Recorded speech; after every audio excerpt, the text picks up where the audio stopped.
Ben Packard writes, a question for John. We've learned over the years that old Apple products go in the attic and cheese graters belong in the basement. What is your rationale for the items that are promoted to the rarefied air of the attic while others must dwell in the damp underworld? Is it a matter of weight? Is it because the Apple products must be closer to God? So well done. Well done, Ben Packard. And this is a great way to open the show and kind of make us all smile. So, John, what's the pecking order here?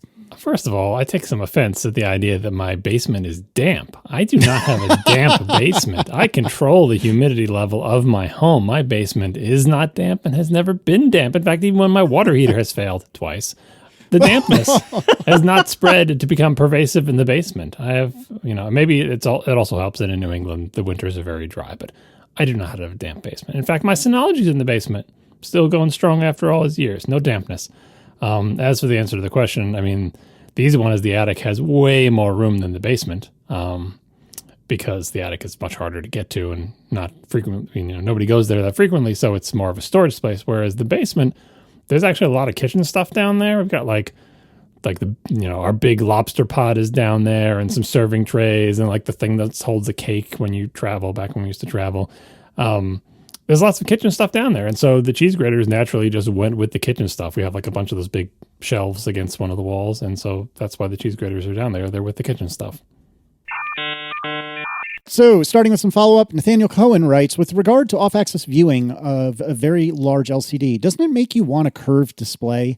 I'm a longtime curved display person, and I have been very sad that they have more or less disappeared from the market. Here's hoping that the XDR2 will be curved. I mean, as we've said last episode, I have not really properly given curved displays a chance, but I just don't like the look of them, which is a very admittedly ignorant thing to say. And perhaps if I tried it, I would like it a lot. And I don't know. Nathaniel makes a good point. John, what's your argument with regard to this? I don't think he makes a good point because if the objection, maybe we haven't articulated this on the show in the past. It's not just, I mean, some people may have an aesthetic objection to curved displays because they look weird or something, but my objection is more practical, right? So first of all, let's get to the point he was trying to make. Like, off-axis viewing means you're not viewing, if there was a line coming out of your eye and intersecting with the screen, it's not perpendicular anymore. It's at an angle, right? So the wider you make the screen, and if your head is in one place, the more the edges are at an angle. But if you curve it, and if you sort of match that curve to the radius formed by like the tip of your nose, a line going from the tip of your nose to the display, every part of the screen could be more or less equal distance from your eyeball, or at least much closer to being equidistant from your eyeball, right? And therefore, the viewing angle will be more perpendicular on all points on the screen. Problem solved, right? Problem is, at least as far as I'm concerned, I don't want to have my head locked into a single position. And from other positions, the viewing angle is considerably worse on a curved display. If my head is 2 feet to the left edge of the screen has like the worst imaginable viewing angle because it's curved in the wrong direction, right? And maybe I'm weird that I move around in front of my monitor, but I want my monitor to be a big flat wall that I can move around and not ever get that worst case scenario of a terrible viewing angle. I don't want to have my head, exactly in the middle to get the good viewing angles and have them be worse at the other positions. Now, if you never move your head and you're in kind of like locked in like a cockpit type scenario, I can imagine a curved display being useful. But for me, that makes me think of something like a flight simulator or like a driving simulator or someplace where you're literally locked in a position and you're trying to get like a wraparound screen or like a Disney ride. That's where curved displays make sense to me. But for desktop computing, the way I do it, it's a no-go, not just because they look weird, but also because I feel like it would be worse in practical ways. Marco, any thoughts? I've never tried a curved display. I don't think I would like it for most of the reasons John has said. If display technology was such that it was impossible to make something with really wide viewing angles look consistent, then fine, maybe I would tolerate that just as like the reality of the situation. But I would so much rather just have something that has a wide viewing angle and is flat and looks good, therefore, in a wider range of positions. I think I would also, like John, I think I would be concerned that if I shift around very slightly in my position, would half the screen fade out? It would be. I don't think it would be solving the problem in a useful way. It seems like it's kind of a hack to get around limitations of viewing angles that are possible to or inexpensive to make. I don't think that's why they're curved, though. Like, that's Nathaniel writing in to say, doesn't that make you want one? But I think the reason they're curved is just because it's a cool thing that you can do, right? Because I don't think most of them actually do have a curve that makes them equidistant from your eye. I think the curve is not designed to be like that. And if it was, it would dictate a distance from the screen that is not what most people want.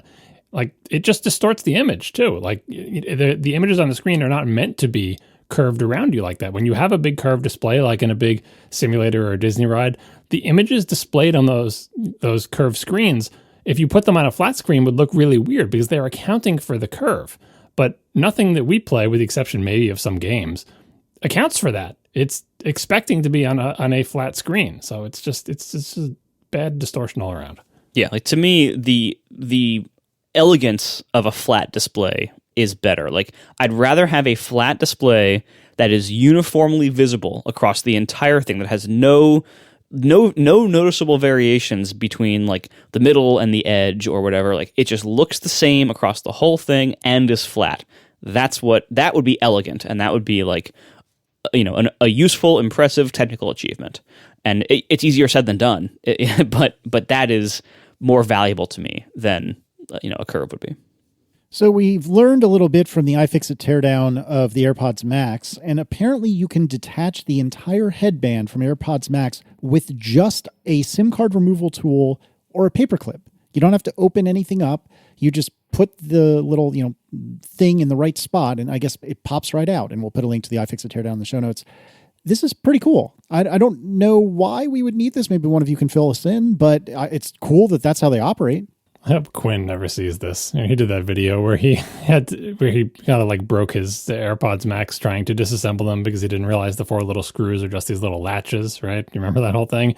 And then there was like the glue that he had to get off. I guess he wanted to get inside them. It's not quite the same thing as just taking the band out. But anyway, when we talked about this a couple of shows ago, we were talking about the fat lightning connector that is, at the end of the headphone band. And this feels like part of that same thing. Like, last show I said, or whatever it was, that thing just doesn't come out on its own, but it sure looks like a pluggable thing. Well, it turns out it does come out. And it's just a matter of releasing the mechanism that holds it in. So this is that whole weird spring-loaded mechanism with these strange kind of like brushes that make contact with I don't know if they're brushes, two little things to make contact with the little lightning connector. You should look at the iFixit teardown and see how it maintains the electrical contacts while allowing the different degrees of freedom, and how this little SIM tool or paperclip just sort of releases the spring mechanism that allows the entire thing to come right out. Makes sense from a repairability perspective, and it lends credence to the idea that, in theory, these very expensive headphones could last you a very long time because they're made of sturdy materials and seem somewhat repairable. Are you going to be trying this on TIFFs, Marco? Nope. Oh, we forgot there was also the rumor that, like, one of the many, many rumors about Apple's over-ear headphones was that they were going to do this mix and match thing with different kinds of bands and stuff, right? And so this could have tied into that if that had turned out to be one of the product features, that you could get it with different bands and swap bands out and different bands of different styles or whatever. That turned out not to be the case, but all the engineering that went into this somewhat easy-to-release band lends some credence to that rumor. Or it could have been the other way around, and they just made it easily repairable, and people saw the repairability and thought it meant that Apple was going to mix and match bands. That's the whole thing with rumors. It's a lot of, what is it? The multiple people feeling around on the elephant. I don't know. There's What? You know about that one? I got it. No.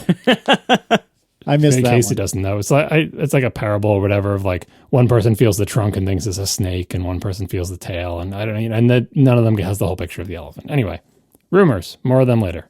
Yeah. No, I mean, I think I don't think this is anything about user swappability. I think it's everything about serviceability. Because headphones, like the places that headphones usually break, the way headphones usually die and have to be replaced. Back in the wired days, it was the point at which the wires entered the headphone, or the part of the wire that's right next to the plug. Because those are the points that the cord would get the most stress, and eventually something inside of it would rip, and that would be it. Once you went wireless, that entire category of problems mostly went away. Wireless headphones now, most often, these big over-ear kinds, most often die from headband cracks. Like, because, they all have these like big plastic headbands, and the headband usually cracks down the middle because it's plastic that every time you take it on and off, you're like stretching out a little bit and then unstretching and then stretching out a little bit. And eventually that stress usually cracks the headband. This is wonderful because this is an easy way to service the headband. Another common way headphones die is one driver, like, one of the ear cups might start going bad somehow. Like if, maybe some part of the speaker surround starts getting bad, or something gets in there, or moisture rots it out, or the electronics somehow go bad. And what this shows is that while I don't think users are going to be able to do any of these things and get these parts very easily from Apple, it means that Apple can very quickly and easily repair these things if they want to. And so that creates the possibility, again, I don't know if they will actually pass along the savings to customers here or the availability, but it creates the possibility of easy repairs. And as John said, that's very good for extending the lifespan of headphones. Again, also being able to replace the ear pads really easily. That's something users can do really easily. That is even more, the ear pads wear out first before the headband even cracks. So that's also very good. So anyway, this all goes towards these being surprisingly well designed, like mechanically, headphones, except that stupid case. But we actually just got in the Waterfield Designs case for TIFFs, and it is massive, but very well made and very luxurious. And it is definitely the kind of case that Apple should have shipped with them. All right, John, tell me about brighter whites. Oh, this is another segment of the show that Casey can't participate in. Wait, because he doesn't do laundry? Because he insisted on spending a sensible amount of money on his monitor. Wait, hold on. I take offense at that. Casey owns a $6,000 configuration of an iMac Pro. Mm-hmm. I think it was more than that, actually. Yeah, probably a $7,000 or $8,000. Okay, what's the total cost of what I'm using right now? My MacBook Air was $1,600. That's an interesting way of looking at it, actually, and very depressing, I should add. Yeah, the MacBook Air was $1,600-ish, whatever configuration. It's the most except 1 terabyte instead of 2. Well, I wasn't talking about system costs. I said a sensible amount of money on a display. Well, but the combined setup I have is about the same cost as the iMac Pro that I replaced it with. It's like $1,000 more. 2,000. Well, again, yeah, not that much more, and the result is a much bigger monitor and in many ways a better computer. It doesn't have all the specs, it doesn't have all the RAM and disk space the iMac Pro had, and admittedly that was a lot of the cost. But when you think about the total sum cost here, yeah, the monitor is stupidly expensive, but the computer is unusually cheap for a high end setup. Speaker quality is much worse than Casey's beloved internal iMac Pro speakers. That's true. Yeah. See, I would have to get a whole new stereo, man. That would cost money. Mm-hmm. Gosh. All right, tell me about brighter whites. All right, so this, I don't know how people are going to, well, everyone can try it on their computer. This is a link that shows a web page that does a little bit of trickery that works mostly with Safari, but also kind of works with Chrome, to kick Safari or whatever browser you're using into HDR video mode. It does it by playing tiny little HDR videos in the corners of the screen. I bet they could have even made those smaller. But anyway, once it does that, apparently if you use the backdrop filter property in CSS and set the brightness level greater than 100%, you can get HDR style brightness levels. So this is a white web page, in the center of which is the word white, WHITE, but the word white is 10 times whiter than the white web page. To be clear, the white background on this web page is, CSF, FFFF, it's all just 100% white. But the word white is whiter than white. Did they use OxyClean to achieve this effect? Don't know, but it is very disconcerting. Yeah, because what Apple's been doing with a lot of recent hardware is not actually exposing to the user the full range of brightness possible of the display. And they kind of have some brightness in reserve, basically. And they're using it, seemingly so far, only to display HDR video or photo content. And so what happens is, if you have modern, a pretty modern Apple display, whether it's in a laptop or a phone or whatever, you can set the brightness to max. And if you go to this page, the whiter white part of it might actually be even brighter than that because they have that extra brightness in reserve. And on the XDR, it is insanely brighter than that. So much so that you think it's dimming the rest of your screen, but it's not. Yeah, I thought that too. When I saw it earlier. Hold on. Yeah. What? So I'm supposed to make my screen not 100% bright? No, you can make it any brightness you want if you have a monitor that's capable of HDR at all, right? So because here's the thing, when I have it on not the last tick mark, not the next to last tick mark, but any one below that, I see exactly what you're describing. It looks like this white is just blindingly white, which I'm sure it's considerably fewer nits than what you guys are looking at, but it does look like the background of that page is like a grayish, and the word white, or the outline of the word white, is crazy bright. So I do think that I am capable of seeing this, you big jerks. It's just that it's probably not nearly as bright as what you're looking at. Oh yeah, no, I'm saying like Apple, like in many of their monitor displays, this will work. Even displays that they have not marketed as HDR capable, but they've been kind of holding back on the brightness that's controllable for the whole UI for the user in order to have this headroom that they can use for this. Also, it seems to bypass True Tone. So if you're in like a room in the evening, like we are right now, it's going to be showing like a little bit warmer color temperature for the UI. But then you see this thing, and it seems to bypass that and show pure white, not tinted to a warm tone. Yeah, as you would expect, because like basically this is tricking it into going into video mode. And if you're playing full screen video, you wouldn't want it to apply whatever that thing is, the True Tone stuff, I imagine. You just want it to show the video as it's meant to be displayed. A fun thing is if you pull out a digital color meter, I don't know if I'm the only person with the old Xcode tools installed, but do you have digital color meter installed? Yeah, it looks like yes. It's in Applications Utilities. Yeah. Anyway, pull out digital color meter and use it on this thing, and the background is 255, 255, 255, and guess what? So are the letters. That ain't right, man. That ain't right at all. And when you mouse over it with digital color meter, it looks exactly the same. Like the brightness doesn't change at all in the digital color meter because it has no idea that this is going on. This is Apple's, they call it EDR. It's basically their technology for being able to run the screen to run it in normal mode where we don't blow your eyeballs out, but also be able to display HDR content on the same screen, which takes a little bit of trickery because it has to understand the meaning of the source values for the video or whatever. Or in this case, we're tricking the CSS subsystem into thinking that it should be in HDR mode because of these tiny HDR videos in the corner. We are brought to you this week by Linode, my favorite place to run servers. Whether you're working on a personal project or you're managing an entire enterprise's infrastructure, you deserve simple, affordable, and accessible cloud computing solutions that allow you to take your project to the next level. This is what Linode gives you. I've had servers running at Linode for almost 9 years, I think now. It's been a very long time, long before they were a sponsor. I've been with a lot of web hosts in my career, and I chose them because they had great recommendations and great pricing. And I've stuck with them this entire time very happily because they remain the best value I've found in the business.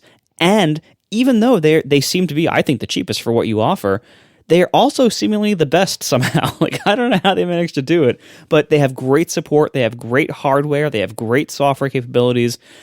From simple stuff to specialized things. They have nice little low cost plans that have 1 gig of RAM for $5 a month, all the way up to like specialty things like dedicated CPU or GPU compute plans, high memory plans, and so on. They have an S3 compatible object storage. They have managed Kubernetes support, all sorts of stuff. So no matter what you need from a web host, I bet you can find it at Linode. If you need a place to run servers, check out Linode. You can get started today with $100 in free credit at linode.com/ATP or by texting ATP to 474747.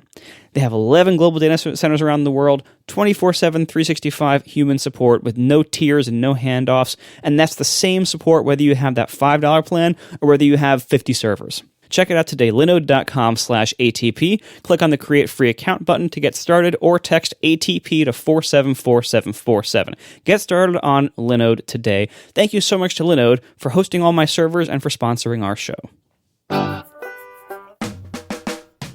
All right, Mark Jackweath writes, I recently made a Cat6 patch cable for splicing into existing Cat6 wiring and adding a Ubiquity switch in my attic.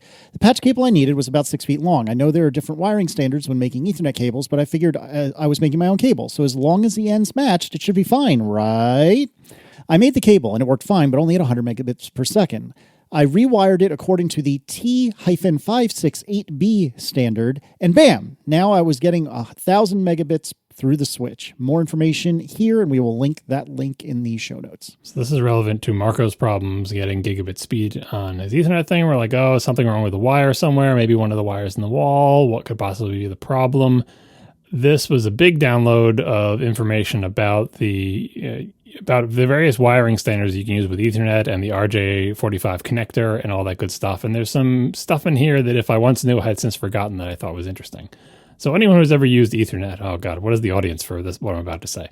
Anyone who has used Ethernet, but also knows what a plain old telephone system phone line looks like, will know that they kind of look like big and small versions of each other. So Ethernet, I hope most of our audience knows what it looks like. It's a connector with these little pins in it and the little thing that you push down with your finger to let it go in and out. It's an Ethernet connector, right? For people who don't know, a phone connector, not a cell phone, but like a wired landline phone connector, looks just like an Ethernet connector, but it's smaller. It's like an itty-bitty Ethernet connector. And time was when everybody knew what a phone line looked like and no one knew what Ethernet looks like. And now, at least in the audience of this podcast, it may be the reverse. But there's a reason they look so similar. So the little phone connector is RJ11 and the big Ethernet one is called RJ45. And when RJ45 was made, it was made by telephone companies, and it was made to have a connector that is essentially backward compatible with RJ11. So RJ11 has, I think, like 4 conductors in it. It's like 2 conductors per phone line. So if you had one phone line in your house, it would just be 2 wires. And if you had 2 phone lines in your house because you're fancy, you had 4 wires, right? But you can stick an RJ11 into an RJ45 jack, and it will just make contact with like the middle 4 or the middle 2 connectors, right?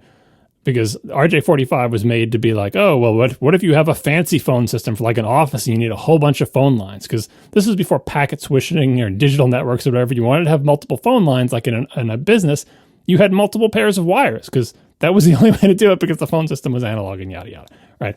Fast forward to today, and you have RJ45 used for Ethernet, and it made sense to use it for that because it's a wiring standard that existed for a long time and it was cheap and yada, yada. Now, how does this relate to Marco and Mark's problem getting a gigabit speeds over the wires? As Mark points out, if you have an Ethernet cable, the way the wiring is supposed to work is like pin 1 on one end of the cable is connected to pin 1 on the other end. If you're not doing a crossover cable, just doing a patch cable or whatever, as long as the wires go straight through, like there's this whole thing about, oh, this is the orange wire and this is the white and orange wire and this is the green wire and this is the white and green wire, but it doesn't matter. Make all the wires exactly the same color. As long as pin 1 connects to pin 1, pin 2 connects to pin 2, pin 3 connects to pin 3, it should work fine, right? There's no like, oh, I wired it this way and this one has pin 1 connected to pin 7. No, they're just straight through, like not a crossover cable, which is not needed because of the auto MDIX stuff that Marco mentioned last show. We should find a link for that because it's also interesting, but I'm not going to get into it here. So why should it make any difference? What are these wiring standards? What is T568B versus A? Either the wires are connected or they're not. And if they're not connected, as some people surmise, maybe one wire is not connected, you only get 100 megabits or whatever. But if they're connected, it should work. Well, there is a difference, and it's not what pins they're connected to. It's the fact that both these kinds of wiring are what's called twisted pair wiring, which is exactly like what it sounds. Pairs of wires are twisted around each other, like a pretzel, or like, I don't know, what's a good analogy for how wires are twisted? DNA? Yeah, like DNA, right? They're twisted around each other, and that's to combat crosstalk and interference, right? So you can learn about electromagnetism. So why would it be better to twist the wires around rather than run them straight? But it is, right? And as this article gets into, there's all sorts of science around how many twists should they have per unit length and yada, yada, right? The 2 wiring standards are about which pairs of wires are in which pins, right? And the pairs are the ones that are twisted. So are 1 and 2 twisted together, then 3 and 4 twisted together, and 5 and 6? Or is it 1 and 3 twisted together and 2 and 4 twisted together? Like you can do different ways of twisting them together. And the T568B standard is the one where they're twisted together to provide better reliability over long distances. The A standard was made to exactly match RJ11. So RJ11 has just the 2 pairs twisted in the way they're supposed to be. And to make it completely backward compatible, if you had these Ethernet cables or anything with an RJ45 connector and you use the A standard, it twisted the exact same pairs together, right?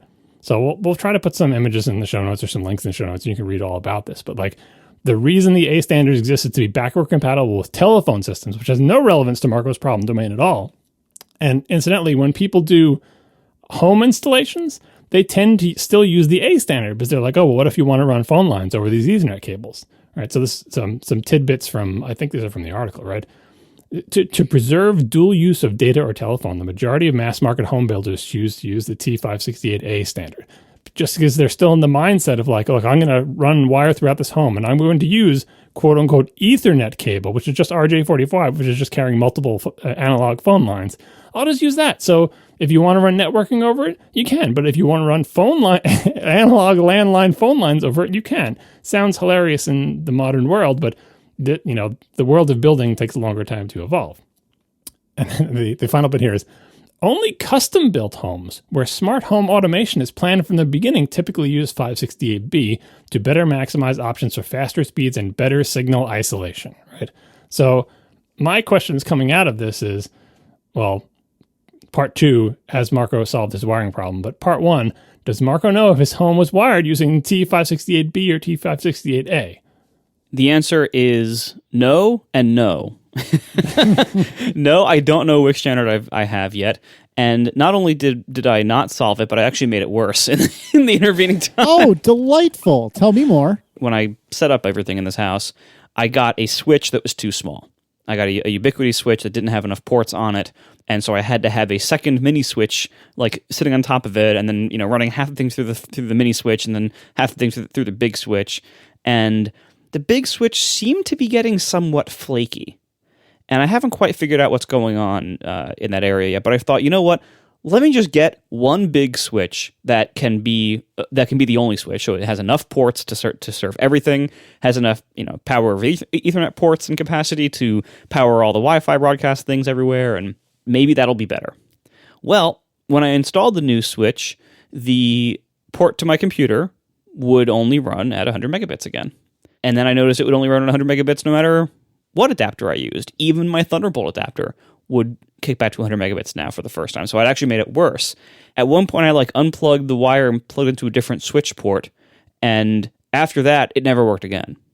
So I think the cable at the switch end, that connector, I think is flaky. It wouldn't be the first time this happened in this house. A couple of the access point wires have also been that way, because I requested Cat 7, and so they ran Cat 7 because I thought might as well run the highest end cable they can because it'll go out of date at some point, and this will buy me more time if I get the highest end cable now.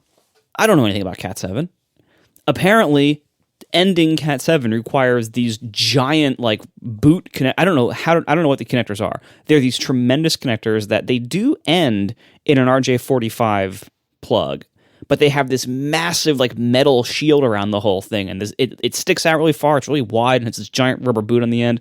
And the cables themselves are extremely thick, and they don't bend very easily. And so there, and the installer was telling me there's a lot of he has a lot of problems with these cables. Basically, you bend it the wrong way, and the connector breaks or whatever. So the other ones were solved by him replacing the connectors, and that's probably how this one's going to be solved too. But it's hard to get people out here, so it might be a little while before it is solved. Now tomorrow, my Mac Mini arrives, so that's going to change things up a little bit, and I'll see how that works. But I think I have killed my office main jack by changing the switch. I think the connector on the switch end was flaky. This was its last hurrah. Just unplugging it from the old switch and plugging it back into the new switch was too much for it. So anyway, I appreciate everyone's theories on maybe the wire was wired wrong, and maybe it was.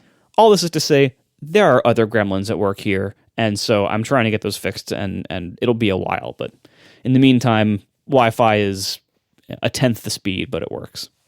Yeah, I like Mark's theory because it would explain how you could get that thing that you just described, where sometimes it works and sometimes it doesn't. Because in the scenario, again, with the T568B versus A, it's not like wires are not connected. It's not like they're connected to the wrong pins. Everything is there and everything is connected to the correct pins. It's just that the B standard has better resistance to interference and better sort of signal propagation. And that's the type of thing where small differences in the input and output, perhaps dictated by the adapter you're using, could say, well, it can kind of barely sort of work in this scenario, because your problem is not, oh, something is bent or not connected or shorted out or whatever. Your problem is just, hey, for this long run of wire, you're on the hairy edge of like interference messing with it and causing it to drop down to a lower standard. But in light of all your new stuff where you're like, well, now it's 100 megabits everywhere, now I can't connect to anything, that sounds like a mechanical problem. Again, probably not because the wires are connected to the wrong place, but because maybe a bunch of wires are slowly becoming not connected in those weird giant Cat7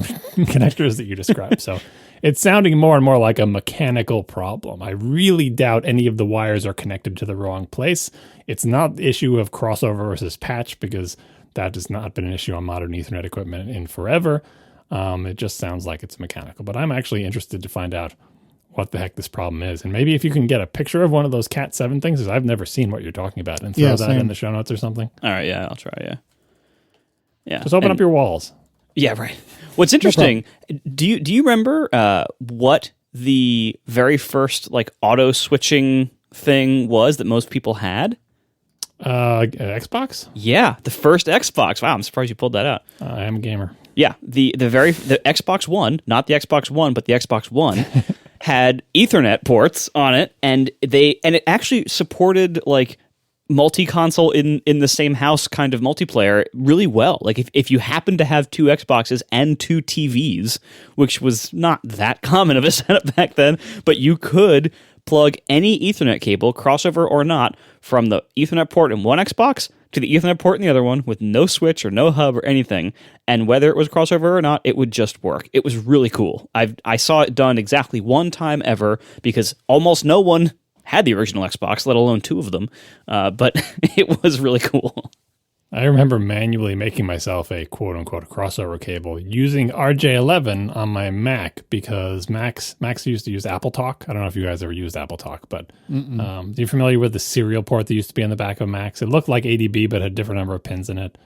Little round. Yeah, vaguely. Looked kind of like an S-Video connector. Anyway, that was Apple Talk, and Apple Talk cables were expensive, and Apple Talk networking stuff was expensive, but then clever third parties came out with, God, I wish I could remember the name of this product. Chat room, tell me the name of this product that I can't remember. But it was a box that you would connect a short Apple Talk cable from your computer to this box. Phone net, thank you.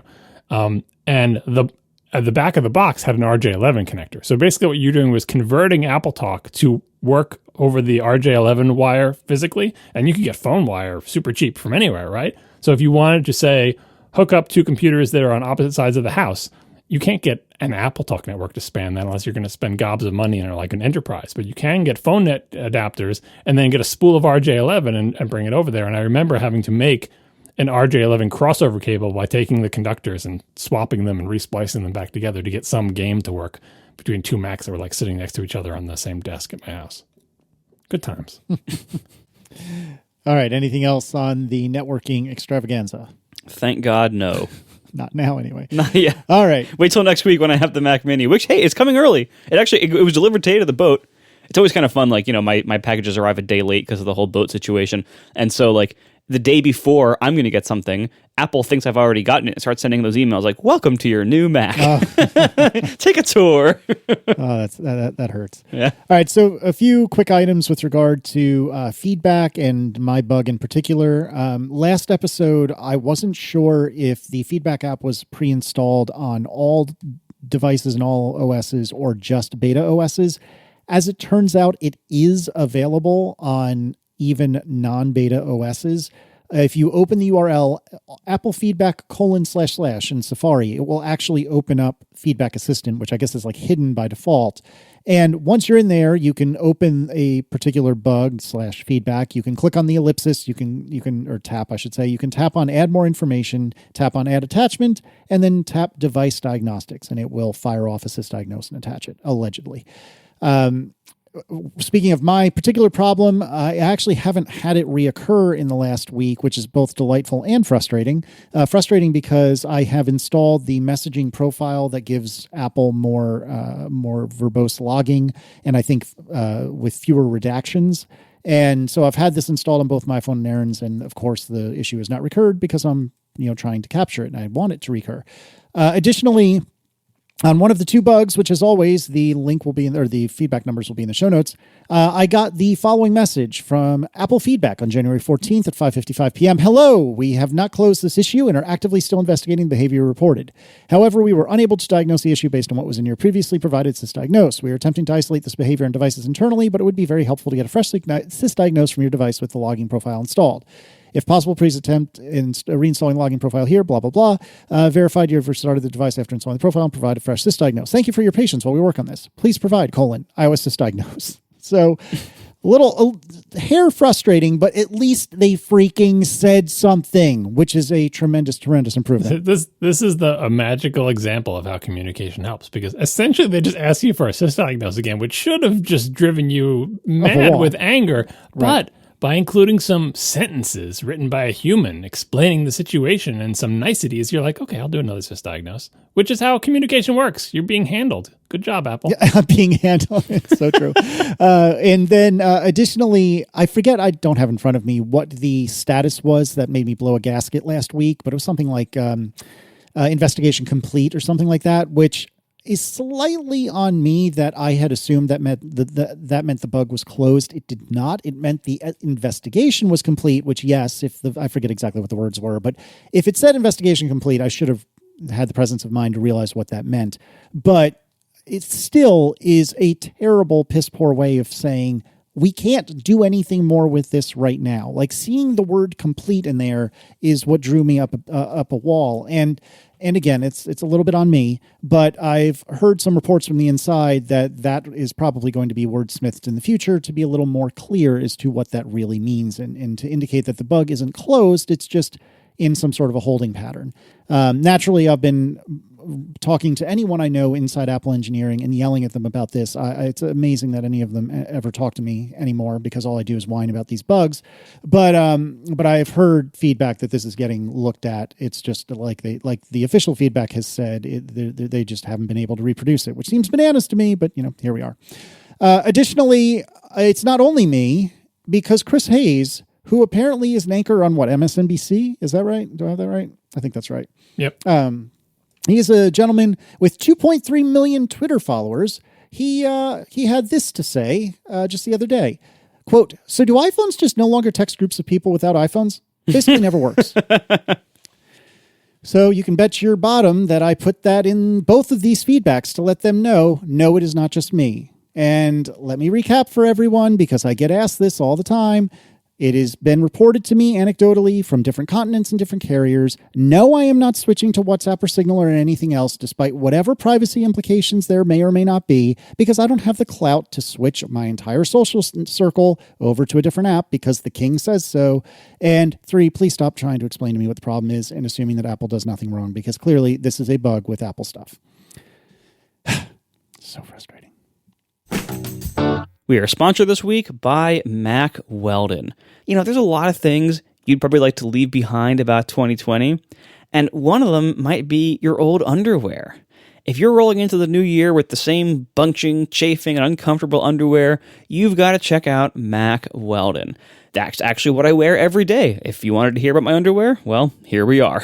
I wear Mack Weldon underwear every day. I've been wearing them every day for, I think, about 3 or 4 years now, and they're just amazingly well made. And I wear lots of their stuff. This stuff lasts, it fits well. All their stuff fits the same. And so, if you figure out that you're like they're small or they're medium size or whatever, you can confidently order anything they make in that size, and you'll know it'll fit you.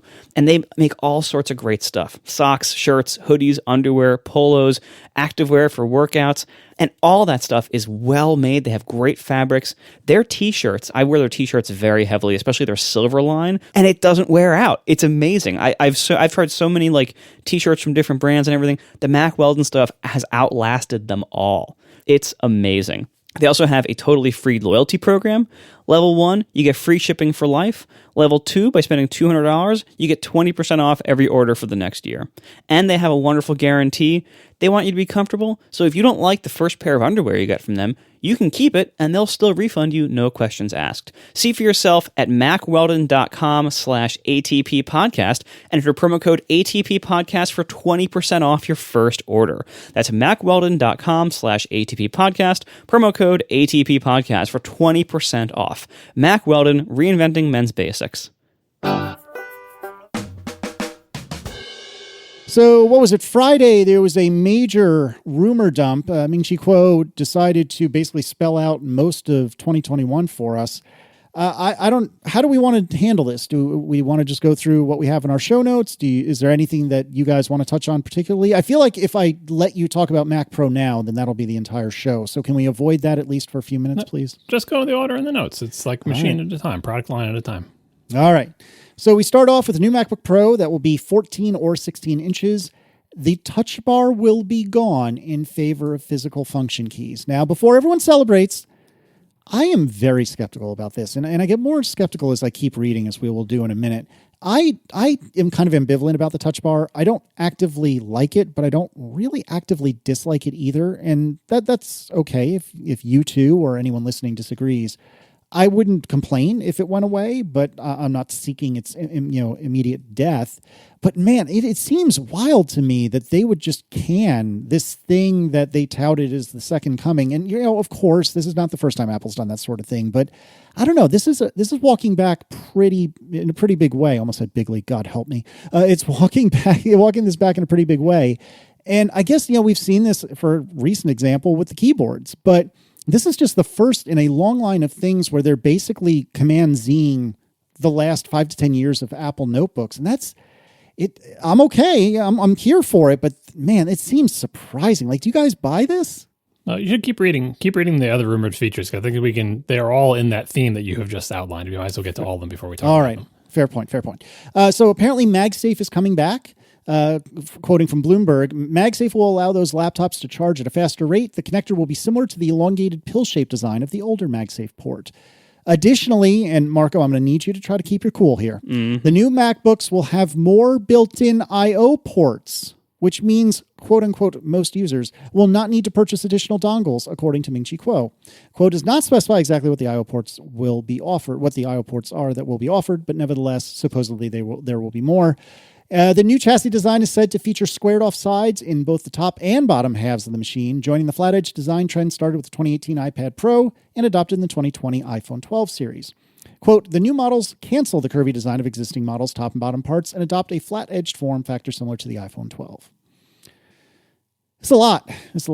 All right, well, I'm going to leave the chassis design for last because I think that is separate. But the first group of items you read of physical function keys, MagSafe, more I/O ports. I'm kind of reminded of the Power Mac G5, which I talked about on Jason Snell's 20 Macs for 2020 podcast series. When the Power Mac G5 came out, all of the specs for it leaked ahead of the keynote. And among Apple nerd circles, who were very big into the leaked rumors back in those days, they were just literally totally made up rumors about everything. Like made up rumors that were just so prevalent in the community, and then the keynote would come and would be like, oh, I guess that was all made up, right? So when the Power Mac G5 rumors came out and they showed the specs, everybody knew about them.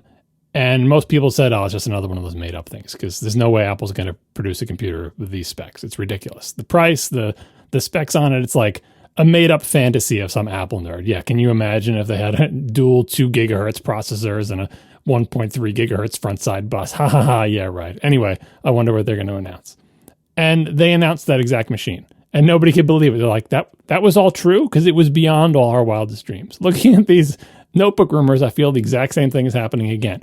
All this stuff is like things that we on this podcast and certain group of Mac users more broadly have been asking for years and years. And it's like, hey, guess what? You're getting everything. Touch bar is gone. MagSafe is coming back. You're going to have more ports. It's like, yeah, right. Sure. Like they're going to, like you said, Casey, they're going to just, hit Command Z on the last 6 years of laptops. Sure, it's things we all want, but it seems so fantastical. It seems like the exact thing you would make up if you just wanted to troll people and make a rumor that people want to believe, but of course can't really happen, because why would Apple make products with features that are desired by people who listen to Tech Nerd podcasts or people who host them for that matter, right? So I don't know what to think.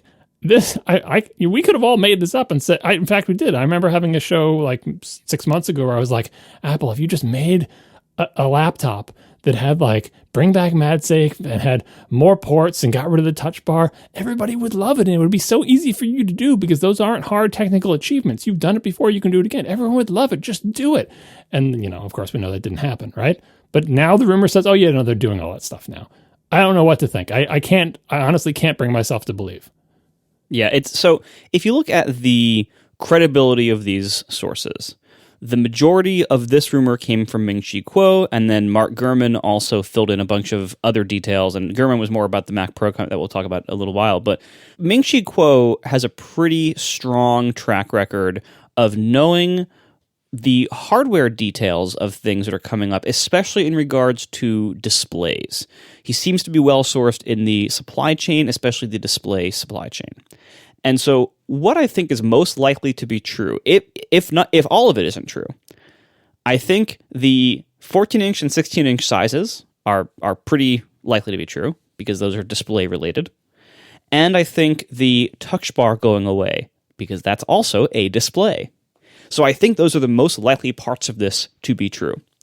And even if that's all it is, that I'm telling you, I know we've complained a lot about the laptops in the last 4 years, and I'm sorry, but they deserved complaining about, because when the 2016 models came out, they were so user hostile in so many ways. The keyboards were a complete disaster in so many ways for so many years.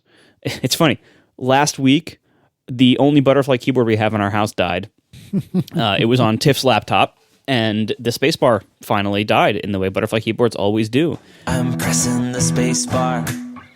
I'm pressing the spacebar. I am pressing the spacebar. I'm pressing the spacebar. And nothing is happening. And she was like, yeah, I tried fixing it with compressed air. It didn't work. I'm like, yep, I know. I could have told you that. But wait, did she do it at the exact correct angle? Right. The knowledge of the exact angle has been lost to time. Now, kids these days don't even know it's supposed to be 75 degrees. I found your instructions. They were not helpful. I bought this can of air. I feel like an idiot. 'Cause I'm pressing the space bar. Like, in so many ways, that entire era of laptops, which we haven't quite left yet, we're still mostly in, this entire era of laptops, especially before they fixed the keyboards, it was in so many ways just like gaslighting the users. Like, no, you want this laptop. Trust me, this is what we're going to make now, and it's better. And you look at it and you're like, I'm pretty sure that's worse in a few pretty big ways. And Apple just kept saying, no, this is better. And year after year, they kept releasing the same thing with the same problems. And they kept saying, oh, it's better now. It's better. And the users kept saying, like, is it? I don't know. It still has problems. It still keeps having these problems. Like, the keyboard still keeps breaking, and we still would love more ports, and we still kind of miss MagSafe. And MagSafe is so good, you can just borrow it to the phone and not the laptops again. What? And they kept, and then the touch bar. It's like, oh yeah, the touch bar this is apparently the future, but well, it doesn't actually work that well, and it introduces all these other downsides, and it's kind of buggy. And then Apple literally never made it better since its introduction in 2016. So, okay, it seems like something is wrong with this product line. Like, why isn't it getting better? They made it worse and then just kept it exactly the same until they finally fixed the keyboards last year. It seemed for a long time that Apple was just so convinced they were right that the things they were wrong about, they just refused to fix. And I don't know, and who knows, this could have had something to do with the end of the Johnny Ive era, who knows, that's history now. But what I think we saw with the keyboards was somewhat disturbing on a number of levels, but one of the disturbing angles of it was that it took them a pretty long time to fix a pretty big problem in the product. I mean, it took them, 4 years to fix the keyboards? And that entire time, they're selling like millions of these things that are just liabilities to them now. Like those users, they like the few users that they kept through this process who had bad keyboards, like those were still expenses to Apple. But really, Apple lost tons of users because of those. Tons. The damage to them was massive.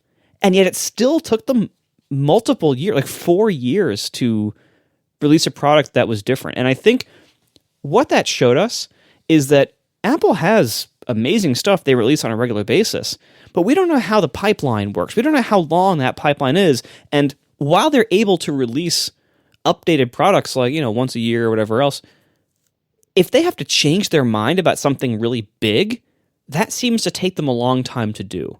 It seems like when something goes wrong, at least what happened, like when something did go wrong, when multiple things went very wrong with this product line, it seemed like it takes them a pretty long time to turn the ship away from what was their intended direction.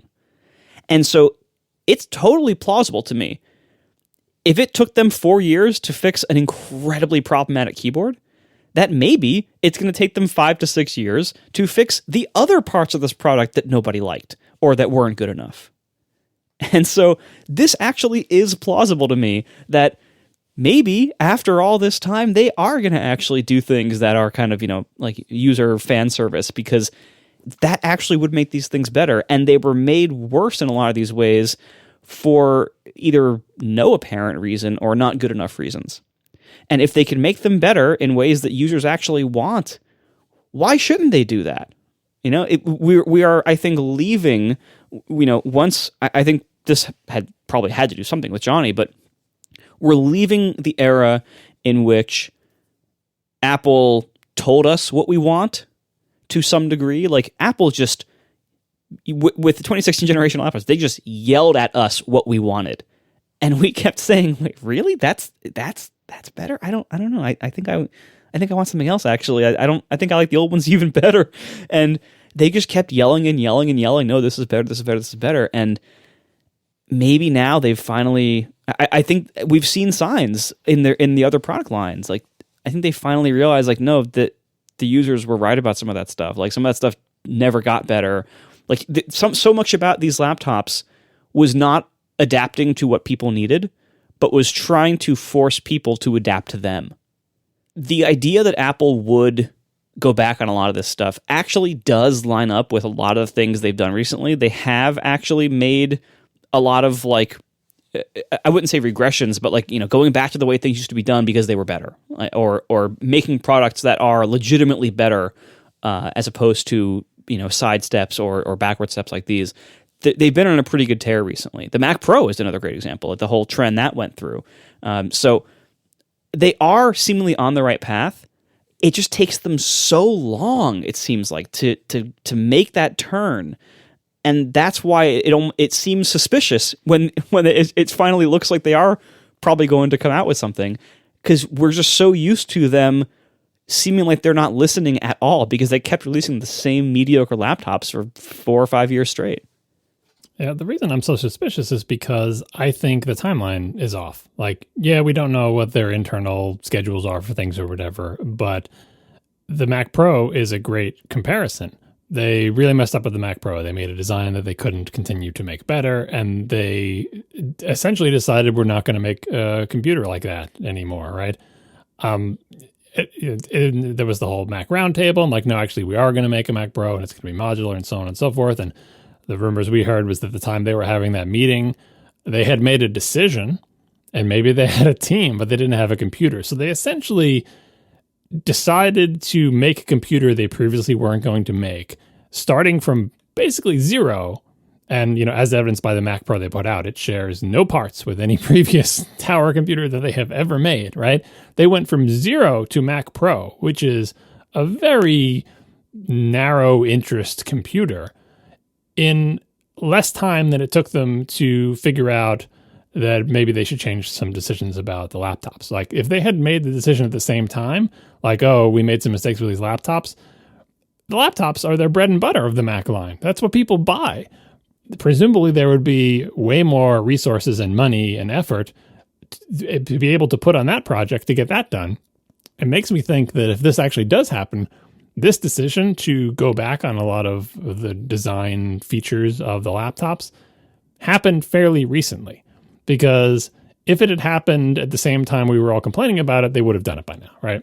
So that's the suspicious thing. It's like, well, the keyboard, I don't understand what happened there, but they did eventually fix the keyboard, right? And there was some stubbornness there because the keyboard was like, especially in the beginning, debatable. Oh, we fixed it this time. It's not like we're not addressing the keyboard. Look, we're revising it. Oh, it didn't work either, right? Whereas things like, these are the only ports you get are Thunderbolt/USB-C. It's the type of decision you can reverse on a generation-to-generation basis. It does not take 6 years to say, oh, you want another port, right? The removal of MagSafe, you can put that back at any time. It's a thing that you made. You know how to make MagSafe. You made 2 versions of it. You can make another MagSafe, right? All this leads me to believe that like Apple was content with the overall design of their laptops, minus the keyboard, which they kept trying to fix and then eventually gave up on and reverted, right? I haven't seen them trying to fix these features and then eventually giving up and reverting. This is just like, we stick with them all for 6 years and then say, you know what, we were fundamentally wrong about what makes a good laptop. Reverse all those decisions that we made after 2015 and put it back to the old way.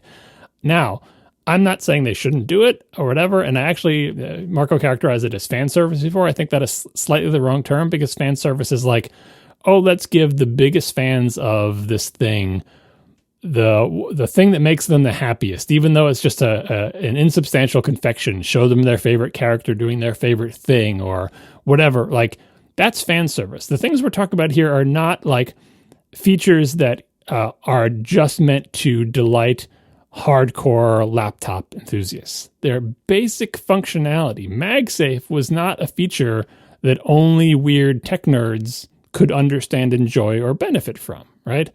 And we talked about this when they got rid of MagSafe. MagSafe was not without its problems, so I kind of understand why they might have gone away from it, because it did have problems. But to me, what that says is you should improve MagSafe, not replace it with USB-C, right?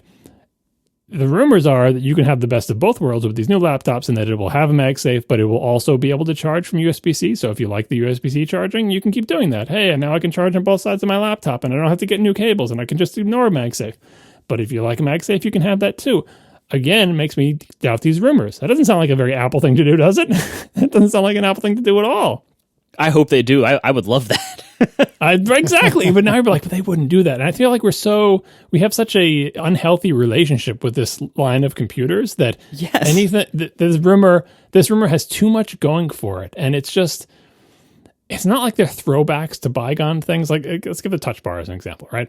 Some people like the Touch Bar. Some people hate it. Some people don't care one way or the other. The thing that makes me believe the Touch Bar part of this rumor is that Apple, as you pointed out, Marco, has never really taken the next step with the Touch Bar. If Apple really believed in the Touch Bar, regardless of what customers think, like, it's clear that Apple really believed in this laptop design because they stuck with it for years and years. Hey, you get a bunch of little USB-C shaped holes in the side and that's it. And you get a really thin, crappy keyboard, right? They stuck with it for years. Apple totally believed in it. They rolled it out across their entire product line. All their laptops had this design.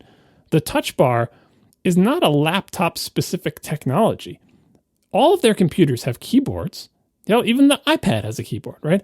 Why did the Touch Bar never appear anywhere outside the laptops? Where is my desktop keyboard with a Touch Bar that Apple could sell for $600? Where is my iPad Touch Bar? Oh, that's dumb. The iPad has a touchscreen. Like, if the Touch Bar was a benefit and a great feature, hey, keep your fingers near the keyboard, but also have a configurable section of the keyboard that can be anything you want, like an iPhone screen instead of physical buttons, right? That's the pitch. Apple, I feel like they tried it, and for whatever reason, maybe usage data, maybe customer feedback, maybe the champions of the Touch Bar inside the company didn't get behind it. It just never took the next step. So I think that Apple has lost faith in the Touch Bar, as evidenced by them never improving it, like Marco said, but B, never expanding it to the rest of their product line.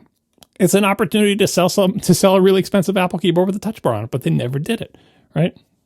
So I believe that part of it. And by the way, Apple has sold and continues to sell laptop computers without a Touch Bar. Maybe it's cost saving. Oh, the Air doesn't have it because it's the cheap computer. But the Air doesn't have it. right? And that's a new computer, right? It's got the good keyboard with no touch bar. And they did backslide on it with the escape key, so they recognized one of the problems with it. So I'm slightly willing to believe the lack of a touch bar. I'm willing to believe 14-inch, 16-inch size. That's great. MagSafe, now you're really starting to make me doubt, because the scenario described in these rumors does not sound Apple-like. It sounds like, what they would either do one or the other. They already did MagSafe. Now they're on USB-C. And honestly, of all the features like that I've heard people complain about missing from previous laptops, MagSafe was like 50-50. Like, some people miss MagSafe, and some people are so glad that it's gone because their cord kept coming out when they used their laptop on the couch, right? And MagSafe did have problems of crap getting stuck in it and, debris going in there and things arcing and sparking or whatever. So if they did do MagSafe again, hopefully it'd be a newer version. And then finally, more built-in I/O ports. What the hell does that mean? What kind of rumor is it if you can't say what the ports are?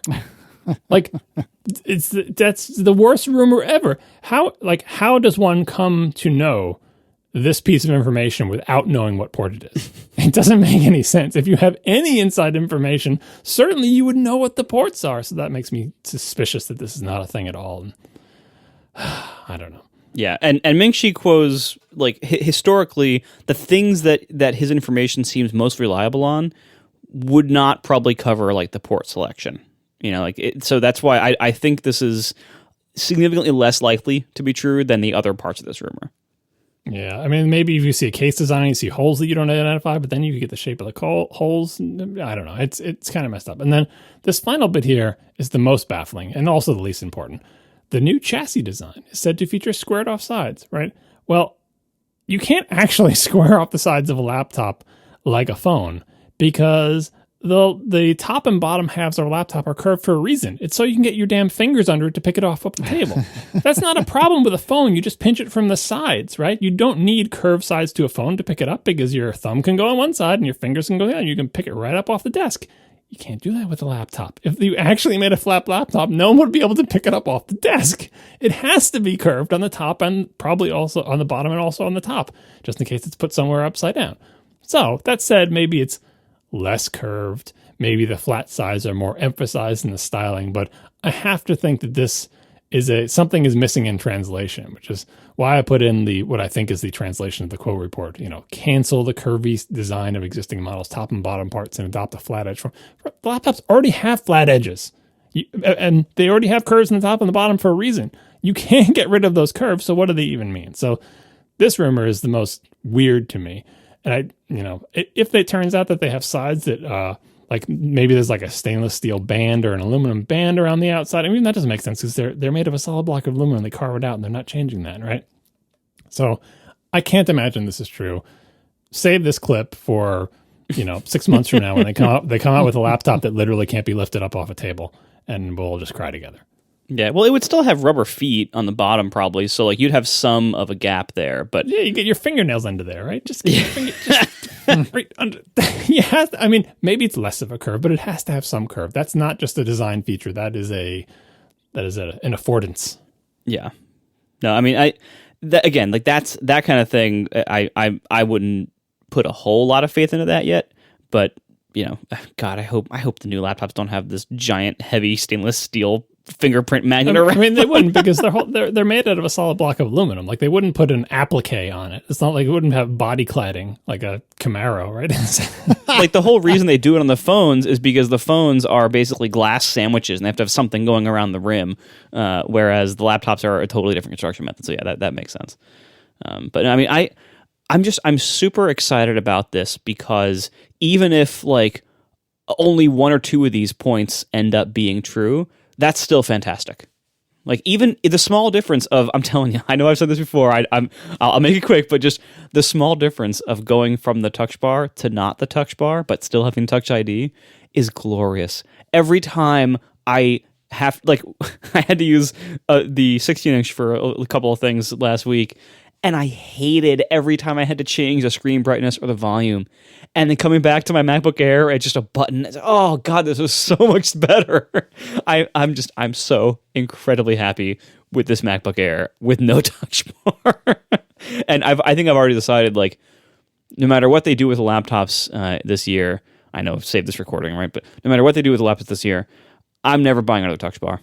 Like I'm so much happier in regular use of the non-touch bar model. I will not buy another touch bar. And if I have to only ever use MacBook Airs again forever, that's probably fine, because this MacBook Air is fantastic. And I love the small size. I love the small weight.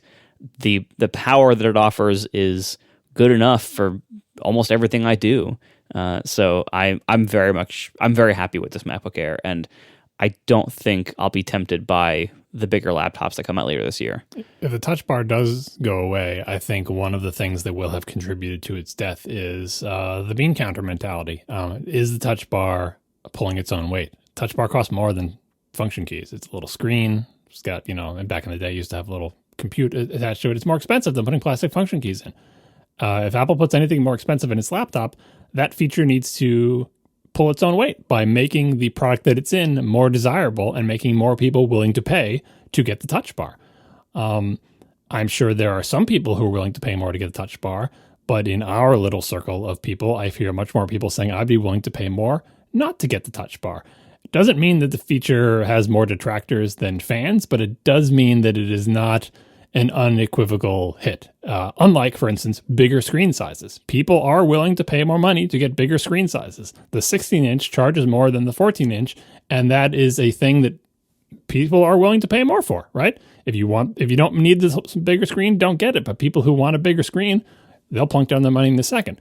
Apple never ran the experiment of saying, hey, what if we give you a 16-inch with touch bar and without? And I feel like that experiment would show the touch bar has not been pulling its own weight in terms of adding value that Apple can charge for in its product. So the bean counter mentality is, why are we bothering putting this expensive part in our computers, cutting into our margins, when we can sell the computer for exactly the same price as we were before, which is the Apple way, but replace the touch bar with a bunch of 2-cent plastic keys? Yeah. And I think, the fact that Apple hasn't touched the touch bar in 4 years or whatever, like they really, as we said, like they haven't made it better, they haven't expanded its capabilities, like they haven't done anything to it.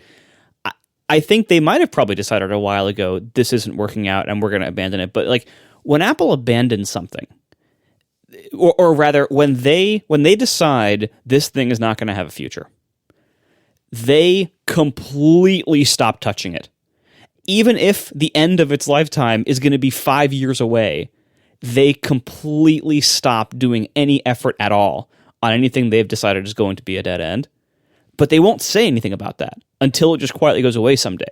So it's possible Apple decided to abandon the touch bar in 2017. But it wasn't in the cards to totally redesign the entire laptop hardware until after this giant Apple Silicon transition. And so maybe they decided, all right, you know what? We're just going to keep this thing going on life support, but we're just not going to touch it at all, because that's what we've seen. And so they actually might have made that decision a very long time ago.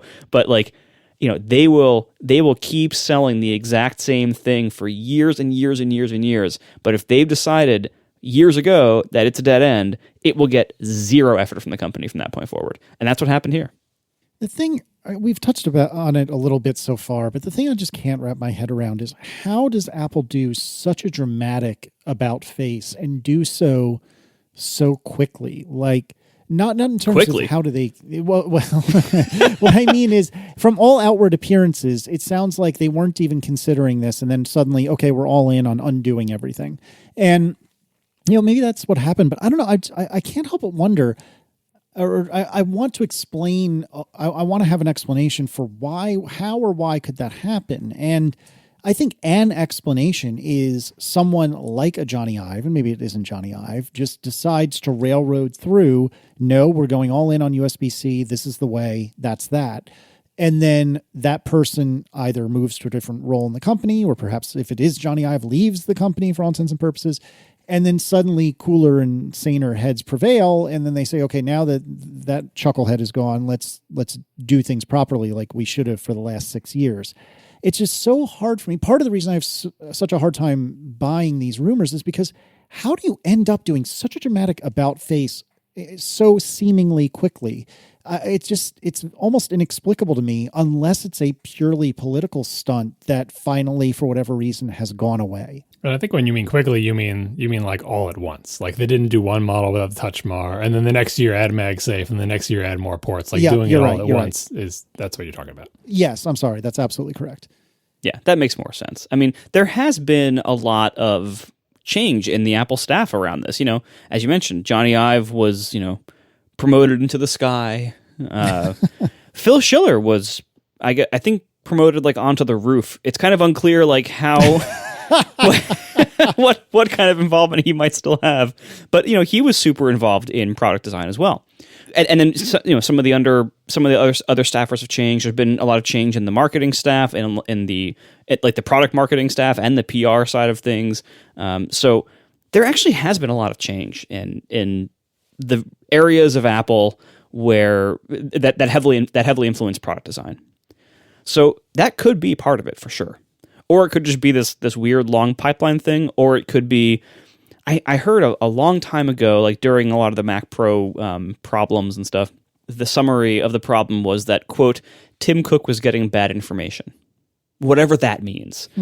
And it also could be related to this transition to Apple Silicon. Like this probably significantly delayed certain parts of the like product engineering pipelines in order to get that done.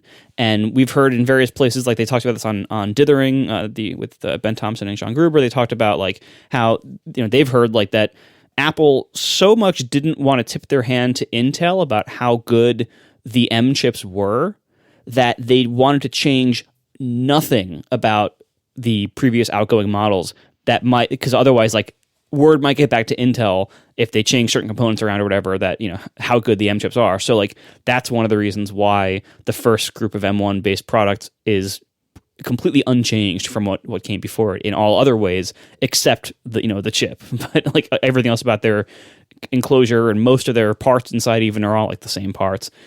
So I think all of those factors could have come together here. A combination of, whatever problem was happening with leadership years ago when a lot of this bad stuff happened, plus whatever, the worst years of Johnny Ive when he became super unchecked and seemingly checked out as well, plus, who knows, lots of stuff has happened in the last 5 years that could have explained a period of bad products or of delayed improvements, and then them all of a sudden arriving in like 1-2 year period. It's a big company and with a lot of politics. All those dysfunctions sound very familiar. It's just that, even if you work in big companies your whole life, you still tend to think like, yeah, but Apple's not like my company with those dysfunctions where big personalities at high levels in the org chart can send self-serving information up the pipeline so Tim Cook, quote unquote, gets bad information. Like that happens in every company, everywhere, all the time. We just don't want to believe that. Like we want to believe that it's kind of like I don't want to get into politics stuff, but it's like believing that when you're a kid that like somewhere there's competent adults running the world, and as you become an adult you realize that's not really the case. No one really knows what they're doing, and you like to think like, okay, well my company has these kind of dysfunctions, but Apple doesn't, because Apple is a successful company. In fact, Apple is the most successful company. So even though every place I've ever worked has had this dysfunction, Apple doesn't. And Apple's just people too, so they can't avoid it. They do things very well, maybe better than anyone else, but they're still human, so human rules apply.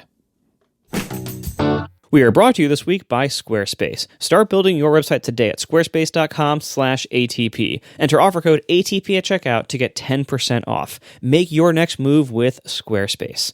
No matter what kind of website you're building, whether it's something simple or something that could be pretty complex to host, like maybe a whole storefront or something like that, Squarespace makes incredibly easy to make. From the simple to the not so simple. It's all simple on Squarespace. They didn't make that up. I'm telling you that. I think it's a good phrase.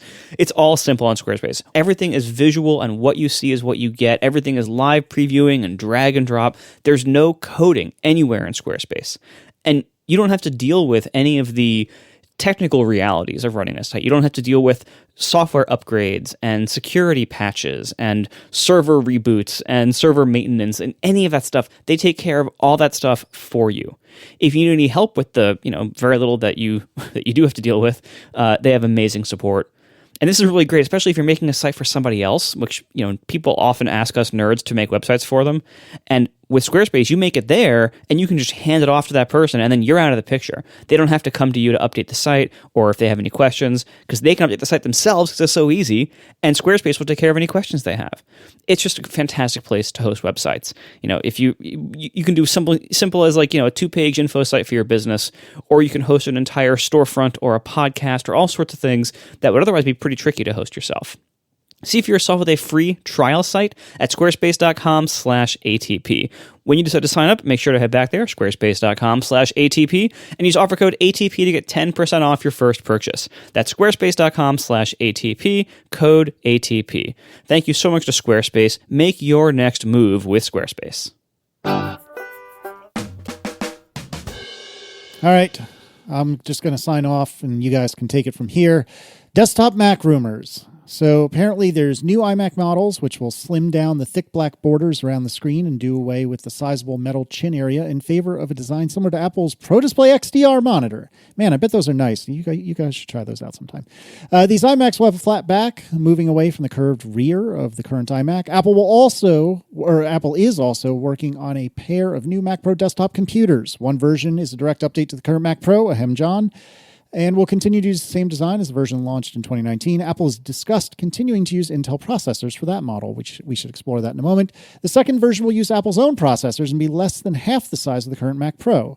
The design will feature a mostly aluminum exterior and could invoke nostalgia for the Power Mac G4 Cube, a short-lived, smaller version of the Power Mac, an earlier iteration of the Mac Pro. Apple has started early development of a lower-priced external monitor to sell alongside the Pro Display XDR. Hey-o!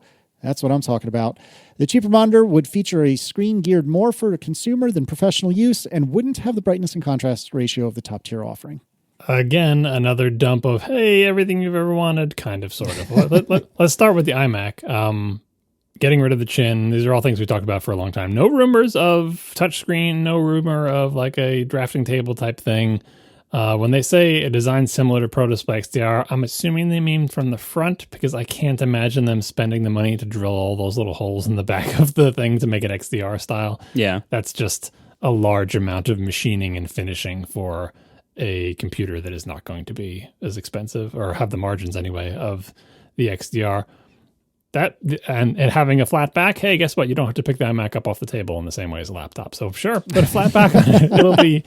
It'll be just fine. You don't have to worry about leaving room for the optical disc. You can have some kind of cooling thing with lots of holes back there. But this iMac rumor, I totally believe. Redesign iMacs. We all want them. They're not. It's time for a redesign to that computer. And nothing in this rumor makes me think it's ridiculous. Yeah, the iMac rumor seems like the safest of all. It is desperately in need of a redesign, and so much has changed about the electronics inside the iMac since the current enclosure was designed.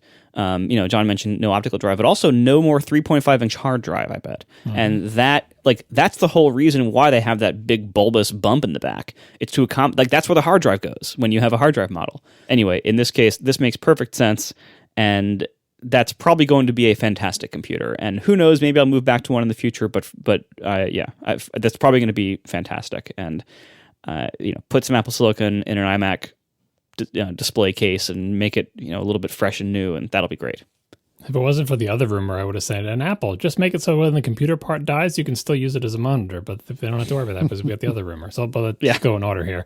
The Mac Pro, like my Mac Pro, the Big Tower Mac Pro, saying they're working on an update to that. This is a classic rumor move. Apple has discussed continuing to use Intel processors for that model. I'm sure Apple has discussed a lot of things. What kind of rumor is that? I don't care what Apple discusses. I only care what they're planning on doing. So make a statement in one direction or the other about the likelihood of what they're going to do. Anyway, I can imagine a speed bump or a spec bump to the Intel Mac Pro. I don't know if there's any new Xeons. Maybe they could change the prices around. Maybe they could certainly put new video cards because AMD's got their new line of video cards out. All of that could be mixed up in this type of thing. All of that is to say that I would not be shocked if the configuration you're able to buy a quote-unquote 2019 Mac Pro in changes.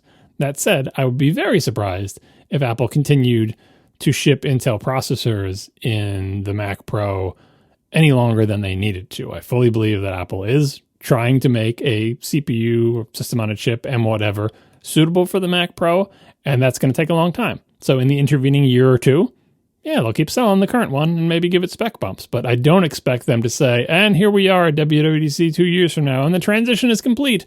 And we have, like we said 2 years ago, we've transitioned our entire line to Apple Silicon, except the Mac Pro, which is still Intel. No, that's not going to happen. The transition will be complete when the Mac Pro is upgraded as well. It's probably going to be the last one, right? And it's the biggest unknown or whatever, but I see nothing in Apple's plan as stated or as I can imagine it being that they're going to keep this Mac Pro and Intel permanently. It's just going to be the last one to go. See, I'm not sure I agree with that. You know, the second part of this rumor I think is important to discuss at the same time. This is that they're also planning a second version of the Mac Pro that will use Apple Silicon and will be less than half the size of the current Mac Pro. The design, blah, blah, blah, could feature some nostalgia for the Power Mac G4 Cube and an earlier iteration of the Power Mac and Mac Pro. Two beloved successful computers, the G4 Cube and the trash can. Yeah, right. No, but see, if you take these rumors together... I mean, you're saying like one replaces the other? Yeah, sure. I buy that too, but... Here's how I think this goes. So we've talked in the past a lot about like the challenges and like just ruminating on like how might they do a Mac Pro with Apple Silicon, but still having like giant card slots for external GPUs and stuff. And that seems to be what kind of makes the Mac Pro right now. And with the 2019 Mac Pro model, Apple really showed like a big statement, like we're going back to card slots. We even made our own special card slot thing, and the Mac Pro is all about modular stuff, and we designed this thing for the future to be modular, et cetera, et cetera, et cetera. And in a world of the M1 with everything moving more and more on chip, as we discussed in the past, it kind of goes against that, and achieving like big GPUs on big card slots in the Apple Silicon world is complicated and possibly a lot less necessary, depending on how they do their high-end offerings in the future. And so what I think we're seeing here is I think Apple might do kind of a test balloon thing here. I think the new small Mac Pro will ship, and I think the big Mac Pro will continue to be a product in their lineup for a little while, but will stay on Intel, will be untouched. Intel does not release new Xeons of a given family very often. Usually they go at least 12 or 18 months. So it wouldn't surprise me if the current Mac Pro tower actually never gets new CPU options. It might get new GPU options, I hope. I hope they support it and continue to make GPUs for it. But I think what they are trying to find out by releasing the small one is, do they still need the big one? Which is a good question. And I think what you will see is you will see like whenever they update a product and like most of a product line gets updated and like one model doesn't, and they show a slide in the presentation that shows their family of updated models and the one that didn't update is just missing. But like they still sell it, and they might still sell it for years, and they might be planning an update to that later, but they just quietly stop talking about it and stop showing it on slides during the presentations. I think that's going to happen to the big Mac Pro once the small Mac Pro is out. And what they are going to probably figure out is, do they really need the big one anymore? Or do enough people buy the small one, which by that point will probably be faster at a lot of things just because of the advances in the silicon, between now and then, and Apple Silicon compared to Intel. So like it's probably going to be faster. And a lot of people are going to want to move to it just because it will be faster. And then we'll see, like, do they still need to then make a big tower with card slots or not? Because even today, they do need that for certain markets, but I would say they barely need that anymore overall. Like they do, it's nice that they can serve that role with the Mac Pro, but Apple Silicon is so compelling for so many reasons. And again, I see it being a very hard road to bring the world of Apple Silicon to the world of the giant tower Mac Pro and what it needs.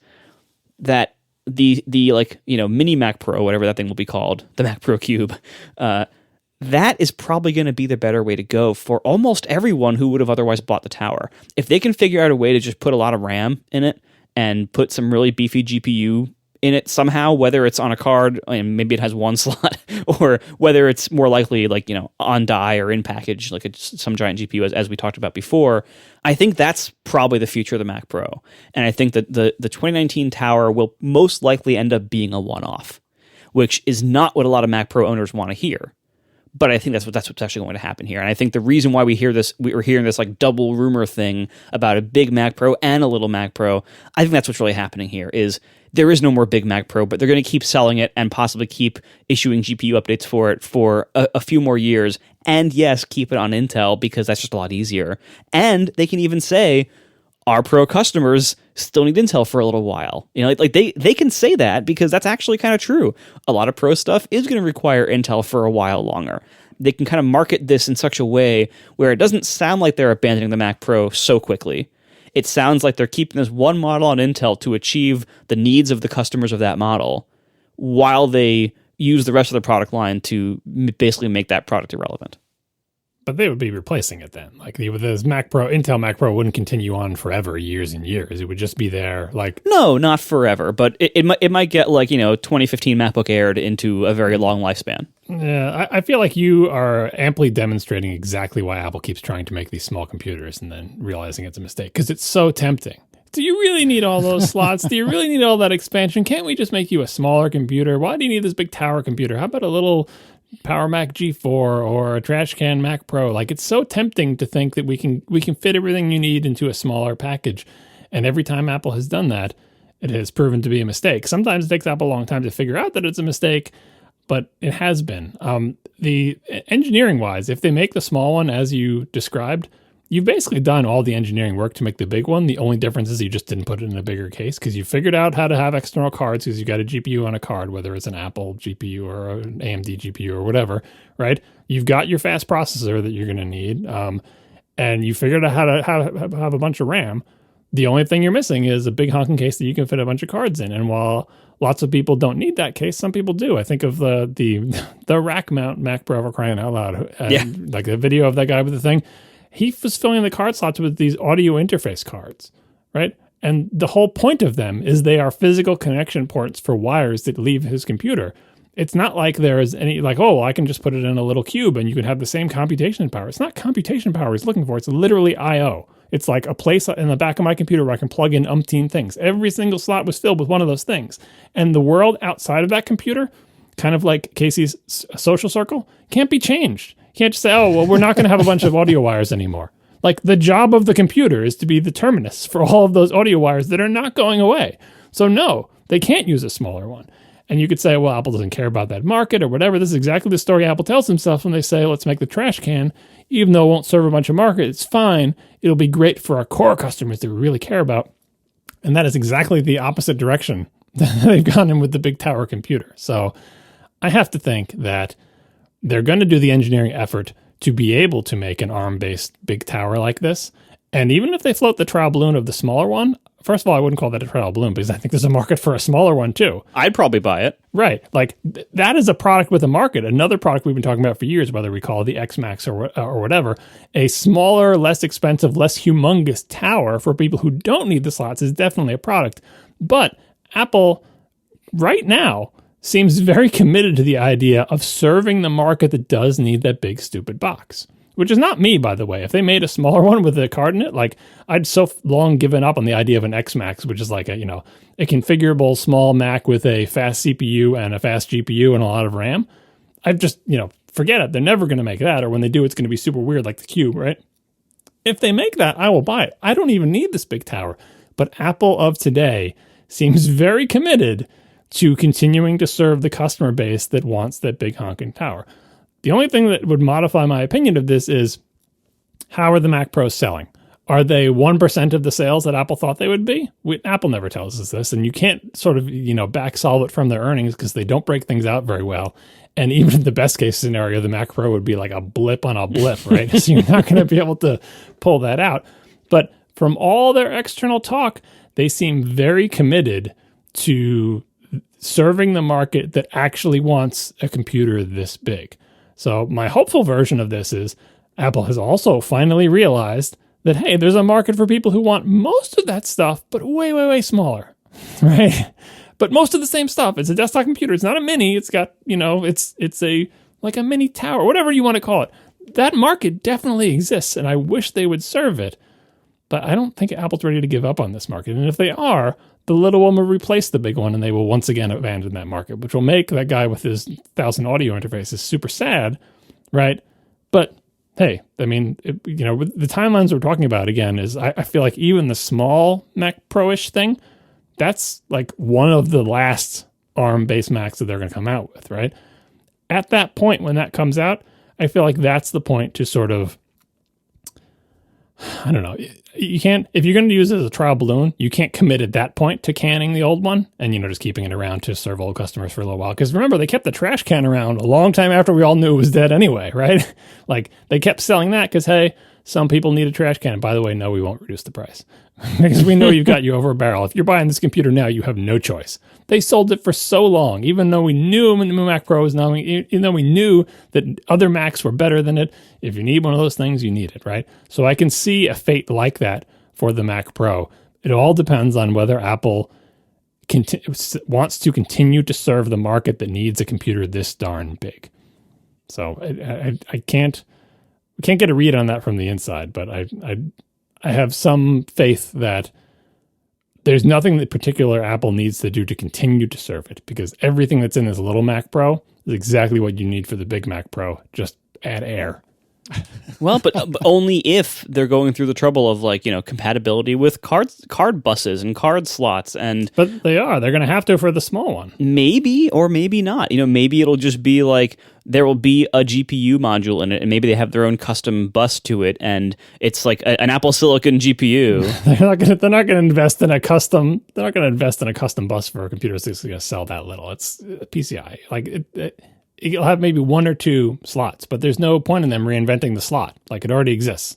Well, but what if they do something with the unified memory that like it eliminates the need for GPUs to have this very high speed bus between them and main memory and everything else? Like, you still need the GPU itself, though. Sure, but I'm saying, like, if they as we've talked about in the past, like if they just scale up the M1 architecture to just have massive amounts more silicon devoted to GPUs, whether it's on package or like a separate die or a stacked die or a separate package right next to the first one. But you can't. The ability to do that ends even before the end of the top end iMac, right? Because you can only go as far as you can go with that is like game console level performance. That's not coming close to what people need to process their 4 streams of 8K with their 4 giant GPUs, each of which takes 200 watts, right?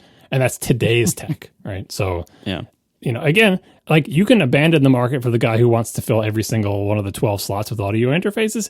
You can't abandon the market of the person who wants to do GPU-powered video processing, because you can do that today on the Mac Pro with a huge amount of fan noise and power, and but they're not going to abandon that. Like, then who's left, right? What pro market are you serving? Well, we don't serve audio who need lots of cards, and we don't serve video who needs lots of GPU power.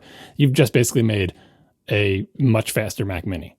Well, but I mean, as you argue with the sale thing, like, Apple sure angered a lot of that pro market over the last 10 years. They really pushed them away in massive amounts. So many of those high-end pros use Windows now, or Linux. Like, it's so many of them. Apple lost so many of them. Maybe it is too small of a market now. Maybe Apple thought that the new Mac Pro would bring them all back, and maybe it didn't. And so maybe they will abandon it. I don't know. I mean, if you look at all these different like possible outcomes here, from where we stand now, these things all seem kind of like stretches. Like, it is kind of a stretch to think that the Mac Pro sold so poorly all of a sudden that Apple would change their mind. It is also kind of a stretch to see how the current M-based architecture scales up to something the size of the giant tower with all the slots. It is also kind of a stretch to think like, what if Apple just keeps the big one on Intel for much longer than the rest of their product line? Like, that's also seemingly pretty unlikely. So we'll see what happens, but at this point, any of those 3 outcomes wouldn't surprise me. Well, my advice to Apple is, kind of like what my advice would have been to Disney Lucasfilm with the Star Wars movies.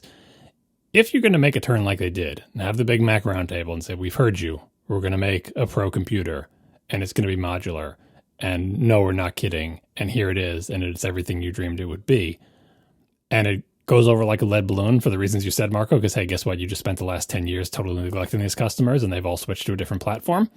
If you're serious about re-entering that market, you can't try something and then if it doesn't immediately work, give up and run away. Because that behavior is exactly what scares people away from you in the pro market. I feel like thus far, what Apple has done in words and in deed has said, we are committed to this market. And commitment means not running away at the first sign of trouble. Commitment means, like Microsoft did with the Xbox, we're going to enter the game console market. The first one, it's not going to turn out that great. We're going to survive by the skin of our teeth, maybe lose some money. Halo is the only thing keeping this project from getting canned, but Halo does exist. And then we're going to try again. Then we're going to try again. Then we're going to try again. We're not going to run away because, hey, we're Microsoft and have tons of money and we can afford to keep doing this. And B, no one will take you seriously if you try to have a console go away and then 3 years later come back again and then go away and then 4 years later come back again. You're either in or you're not. And thus far, Apple seems like it's in. So I really hope, and my advice to them would be that if you're serious about this market, as you said you've been, and you made this big pro workflow group and you made this amazing computer, even if it doesn't sell well, you've just got to keep sinking money into it because the only way you're ever going to get over the hump and get those people back is to prove to them that you've really changed this time. So what about the gift that Marco has given everyone by buying his absurdly expensive monitor? I guess I should be the first to thank you, Marco, for saving me several $1,000s, I would hope. Well, wait a second. The whole idea was all three of us had to buy it for Apple to release a cheaper monitor. No. What happened was two of us bought it and all we got was a rumor of a monitor. That's not the same thing. Oh, so if I buy it, then it magically appears? I see. Yeah, I mean, if you don't buy it, this will just end up being a rumor. But if you do buy it, it will end up being true. Well, what happened was you and I had to buy the monitor for Apple to start development on a new monitor. Casey had to buy 2 new Intel Macs in a year for them to kill Intel Macs. Seriously. So let me remind you, listeners, if you would like a lower priced Apple manufactured and created and designed monitor, please go to atp.fm/join so I can buy myself a Pro Display XDR and get you what you want. Help me to help you. No, this sounds excellent. Like, I've used the LG briefly. I don't have nearly as many qualms and problems with it as Marco, but I've also only used it briefly. But that being said, I would definitely buy an Apple branded monitor that looks like an Apple monitor, quacks like an Apple monitor, walks like an Apple monitor, etc., assuming it wasn't $6,000. So yeah, I've been thinking about, it certainly sounds like next year I'm going to be buying at least one, if not 2 new computers, because I plan to replace the laptop probably as soon as I can find a direct equivalent to what I have. And from the sounds of it, I might want to replace this iMac Pro. And I was actually thinking to myself earlier, knowing what I know today, what would I do? And I would probably get another iMac, maybe not an iMac Pro. But then I got thinking to myself, with an Apple monitor and maybe with a little bit beefier insides, that Mac Mini could be real nice. That might be a real nice setup. I should look into that and think about that. So I'm really, really excited about the idea of Apple actually coming out with a more affordable, even if it's less capable, which it sounds like it would be, monitor for regular people and not you two lunatics. You're pairing it with the wrong thing, though. You're not supposed to hook this up to the Mac Mini. So, as much as we complain about this hole in the lineup, if you just look at the desktop space, it makes some sense. The Mac Mini is the one that's it's super cheap, it's super small, you probably have your own monitor anyway, it doesn't even come with a keyboard. Of course, we're not making a monitor for that. And the Mac Pro is gigantic and expensive, and guess what? We have a gigantic and expensive monitor to go with it. The only place you would need a reasonable monitor is if you had a reasonable desktop, and currently Apple has none of those. They just have the Mini, and they've got the Pro with nothing in between. Enter the quote-unquote half-size Mac Pro. What kind of monitor would you use with a presumably cheaper, smaller, less capable half-size Mac Pro desktop thing? It's not bring your own monitor like the Mac Mini, because presumably this computer will come with a keyboard, and it's not... Or does the Mac Mini come with a keyboard these days? Marco can tell us. It doesn't, right? Yeah. No. It won't fit in the box. And that's why the Mac Pro won't come with one either. Yeah, right. Well, we'll see.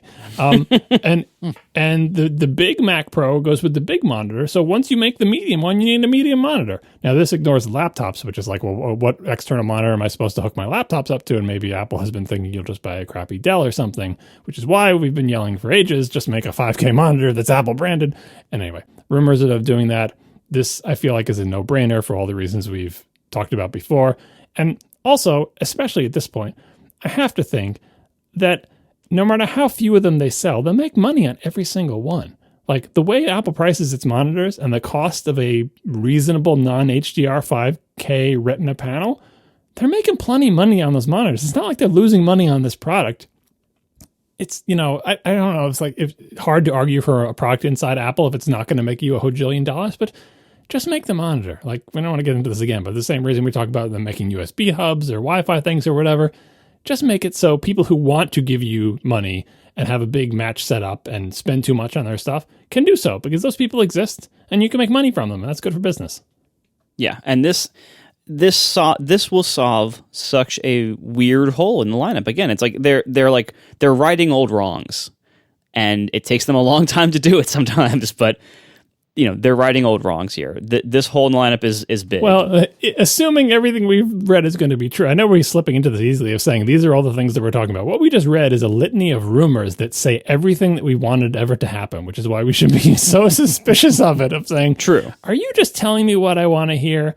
But it is what it is. This is the rumor dump, and if we assume that it's true, it would be, I would say, an amazing reversal, only matched by the Mac Roundtable thing in the past. Yeah.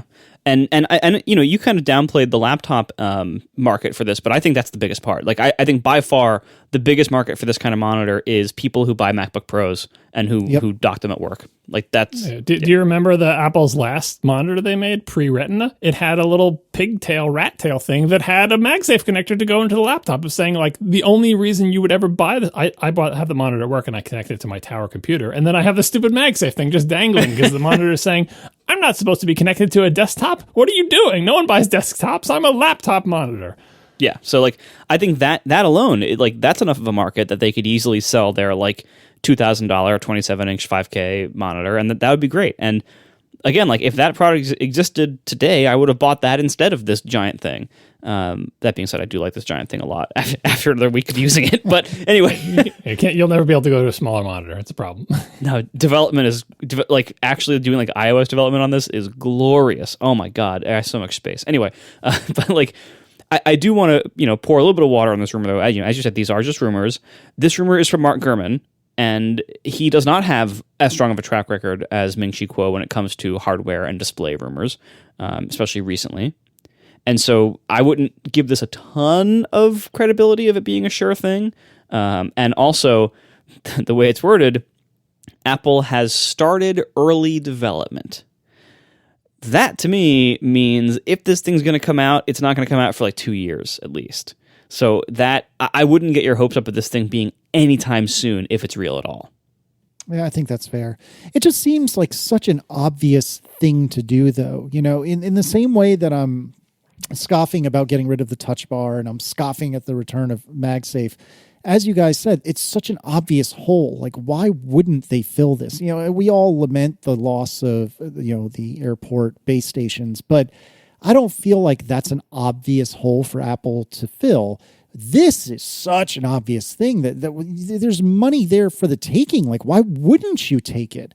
This is so much more obvious to me than freaking Apple TV Plus. Like, that seems even more bananas than just making a monitor for your computers. It wasn't that long ago that you were Apple Computer, and it seems that computing-like devices are your primary products. Why not make a monitor for them that is more affordable than the absurdly overpriced XDR? I mean, it's bananas to me that this doesn't already exist.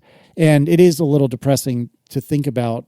If it's going to exist, I have the same read as you, Marco. It's at least a year or two away, maybe even more than that. Yeah, well, if you think about like the engineering teams that would be responsible for developing and releasing such a thing, it seems, I've gotten the feeling, I don't know if this is true or not, but I've gotten the feeling that there are not that many like hardware engineering teams for these big products inside of Apple. And so they like focus on one thing for a while and then go to a different product line, and then go to a different product line.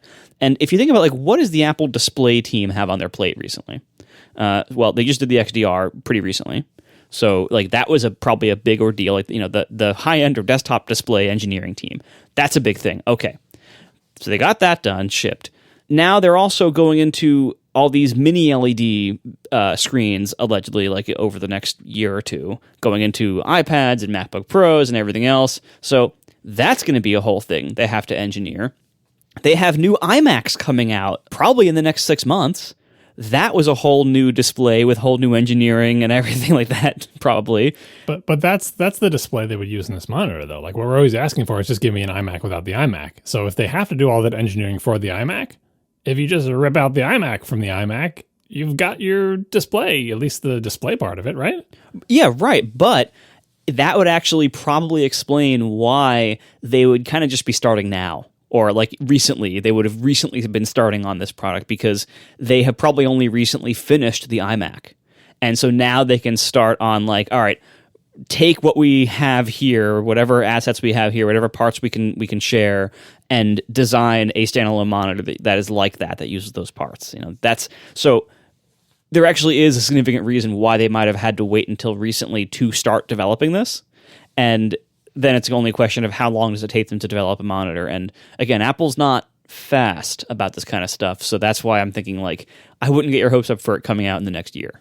Well, I mean, the obvious time for it to come out, despite the fact that most people will buy it for use with their laptops, is alongside the rumored half-size Mac Pro, which now we've gotten enough rumors for that it sounds like there's something real about it. So, put it this way, you can't introduce the half-size Mac Pro, I feel like, without introducing a monitor, because the whole point of that one is, presumably, less expensive than the giant one, and so you need a less expensive monitor to go with it. Otherwise, what are you going to tell people? Just use it with your Dell like it's a Mac Mini? Like, I just feel like the messaging of a half-size Mac Pro makes no sense without a monitor to go with it. And so that fits with the rumor. A year or two from now, the half-size Mac Pro comes out, and you get the smaller monitor. I don't think the half-size Mac Pro will be about price. I think it probably will be cheaper than, what is the current one, $6,000 to start? Yeah. I think it will be cheaper than that, but it might not be a ton cheaper than that. And I don't think the reason they would be making a half-size Mac Pro is only about price.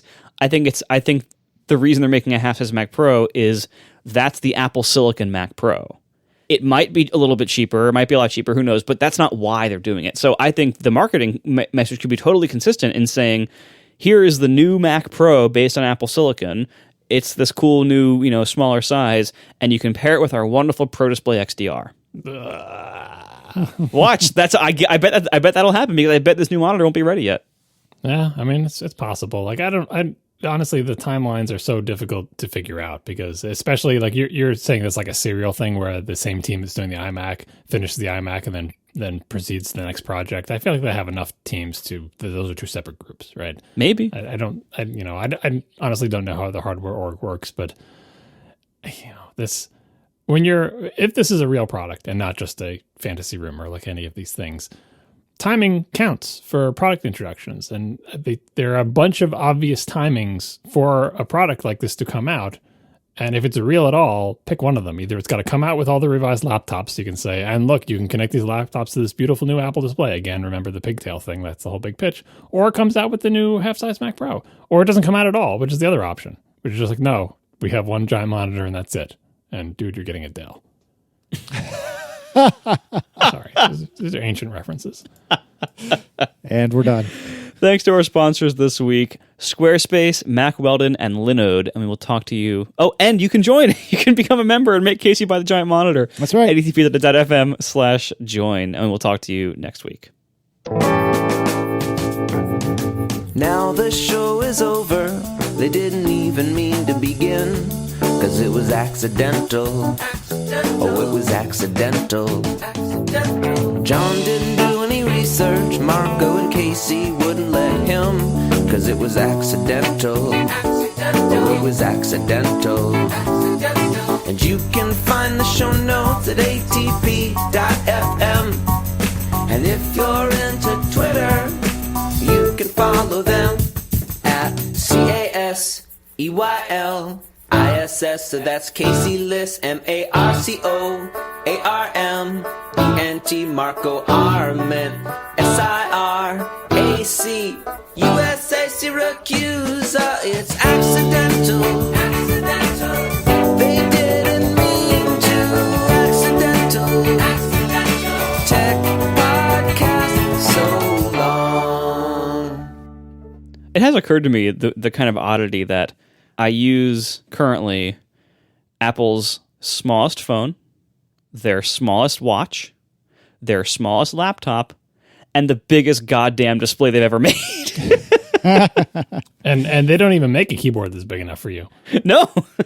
You need an even bigger keyboard. You could fit like you could fold up like 6 Apple keyboards and put them inside yours.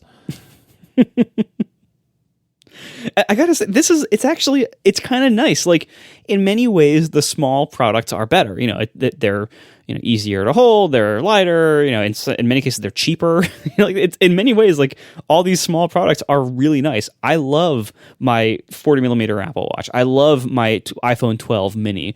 This M1 MacBook Air, I am just so in love with this computer. I cannot stop saying enough good things about this computer. I love it so much. It is so good. Honestly, anybody out there, I know I've been selling this hard.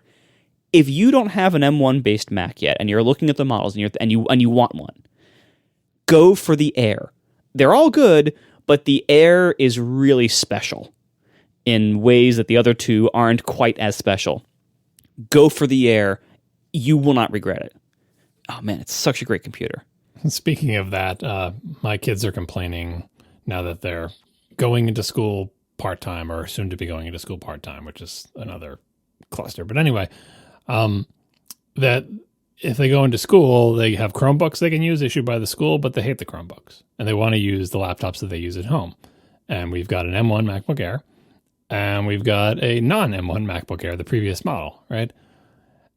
And so the prospect of sending my children to school with these still very expensive, not very rugged computers is making me worry. And so I've been trying to find cases I can buy for them to protect them somehow. Because, my son, when he got his Chromebook for the first time, I think in middle school, I think it lasted like less than a week before he shattered the screen, because he just put it into his backpack like it was a book and then just treated his backpack like he normally does. And then you just open up the Chromebook and say, how did this giant glass screen shatter? Well, a Chromebook is not an actual book, and you actually have to be careful with it. So I'm wary about sending my kids to school with these laptops. And I've been shopping for cases, trying to find something that will protect them. And you can go in a couple different directions with this. There's lots of cases that are kind of like foam-filled fabric sleeves, right? That you'd buy for an adult who can take care of things. And then on the other extreme is a Pelican case, which is a giant hardened plastic shell thing, which they do make sized more or less for a MacBook Air size laptop. And I'm like, well, I should buy a couple different cases and try them out. And immediately the tiny little devil on my shoulder says, put the M1 MacBook Air in the Pelican case, and then put the Intel one in the fabric case. So they don't use the M1. Because if the Intel one gets cracked, you're going to be mad that your kids cracked the screen on $1,000-something computer, but you'll also be happy because now you can buy another M1. And this is what the little devil on my shoulder is saying. The other part of me is saying, you have Apple Care on that. If they crack the screen, you should replace it. Don't buy a whole other computer. And then the devil says, but M1 MacBook Airs are really good. They really are. The devil is right. Yep. Sometimes the devil's right. Valuable life lesson. This is not the lesson we should be teaching children who are listening to the show. Oh, my word.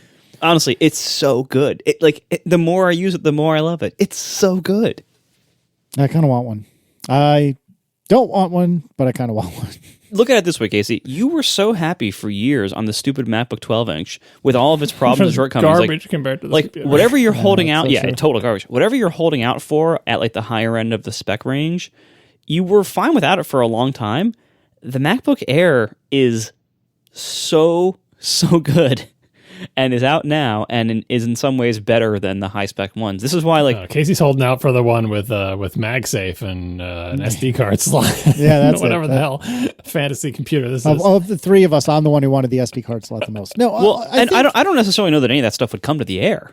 You know, that might be MacBook Pro only. No, for the 13-inch MacBook Pro, he wants right. But like like the Air is so good, and like the MacBook Pro in certain ways is less good. Like it has the fan, it doesn't have the teardrop. It's a little bit bigger, a little bit heavier. Like it is less pleasing to use in certain ways. It currently has the touch bar, which is way less pleasing. They might be fixing that, I hope, but still, like the Air is so nice to use. It feels so good. It's so small and light. Like I did use as I mentioned, I used my 16-inch again for a few days. It just felt like a giant boat, and it didn't feel as. I mean, I know this. We're talking about 1.5 pounds of difference or something like that, but it didn't feel as nimble for me to just like, pick it up and go upstairs with it or something like that. Like it felt more like I wanted to just leave it where it was and go upstairs. Ever since I've gotten the Air, I've hardly touched my iPad. Like it's just so good. I just keep bringing it with me everywhere, and it's so small and light, and it's it's designed for being carried around and doing stuff all around all day. Like it's so nice. I love that it's fanless. Not only do I not like fan noise, but I don't even like the big ridge slots that are under the left and right sides of all the new modern MacBook Pros. Mm-hmm. They have these big air intake slots that are under them, and they're sharp. And when you pick up the laptop, the way anybody would pick up an open laptop, like if the screen's open, you pick it up by like the wrist rest area, basically on the left and right sides. You pick it up and you feel those slots, and they're sharp on your fingers. Like the Air doesn't have that design. It's like there's so many things about the Air that are just nicer and more pleasing. And it used to be that to get that you would have this massive trade-off in performance. And right now, I don't know how long this will be the case, but right now that trade-off is gone. It's just so nice to have a MacBook Air that is amazing as a computer, that is also amazing as a physical object, and it's really something else. So just for grins and giggles, I priced my current MacBook Pro for trade-in with Apple. We're going to have to cut this from the release version of the show because I don't want to see all the tweets about it. But would you like to guess how much it's worth? I'm going to say like $1,200 maybe. $830. In the middle, $970. But interestingly, not considering tax, I could basically trade this in and get myself an M1 MacBook Air. Yeah, that's what I'm saying. Like you don't. That's the other thing about the MacBook Air that makes it so amazing is everything that Marco said is true of the $999 model. It was just mind-boggling. Ideally, like Casey, you shouldn't get that. You should get the 16 gig, 512, whatever model, like, at least. But yeah. But for just a regular person browsing the web and reading email, for $999, you get like this fantastic computer. It's so amazing. It's so nice and pleasing and delightful to use. I would have paid twice as much. If this could have been a $3,000 computer, and I would have been perfectly happy with it. Well, this is not a measure of anything useful. I know that's fair. Marco would pay more for a better product. Fascinating. No, but it's like I would rather use this one than the one that costs way more. Similarly, it's the same thing with like I'd rather use my iPhone 12 mini than the iPhone 12 Pro Max that costs significantly more. But I'm happier with the mini. I'm much happier with the 40mm Apple Watch than I am with the 44mm ones. I'm much happier with this MacBook Air than I am with the 16-inch. And that's not only because of the ARM transition, although that helps, but I'm happier with it in use. And it's really, really nice. So anybody out there, if you're on the fence, Casey, just get the Air. It's delightful. It is such a great computer. He's saving up for an XDR. Don't tell him to get an Air yet. No, I'm not saving up for the next year. The thing of it is that I think I have, I don't know the right phrasing for this, but I think I have a little bit of like a mental hang up about buying a new computer in the sense that I consider that like a very infrequent occurrence. And I know, Marco, that you do it basically monthly, but for me, I know I did buy a couple of computers in the span of 365 days, but I think I'd bought my iMac in 2016, my previous iMac, my non-pro iMac, and I guess I bought the Adorable in when would that have been? Was that 2016, 2017, something like that? Maybe. Yeah, it came out in 2015, the first one. You got like the second or third one, right? Yeah, I think it was 2017 that I bought it. They updated it like every year because it desperately needed any help it could get. That's true. But I don't know. I view it as a once every couple of years thing, right? And before the Adorable, the prior laptop I had bought was probably 2 to 3 years, 4 years before that. And there's no tangible reason I can cling to that says this is why it must be every several years, but it just feels like a once every several years purchase in the same way that like people who buy cars regularly or perhaps have short leases, like they're going through cars, every couple of years. And I mean, I've owned every car that I've had for certainly as an adult for at least 5 or 6 years, I think at the least.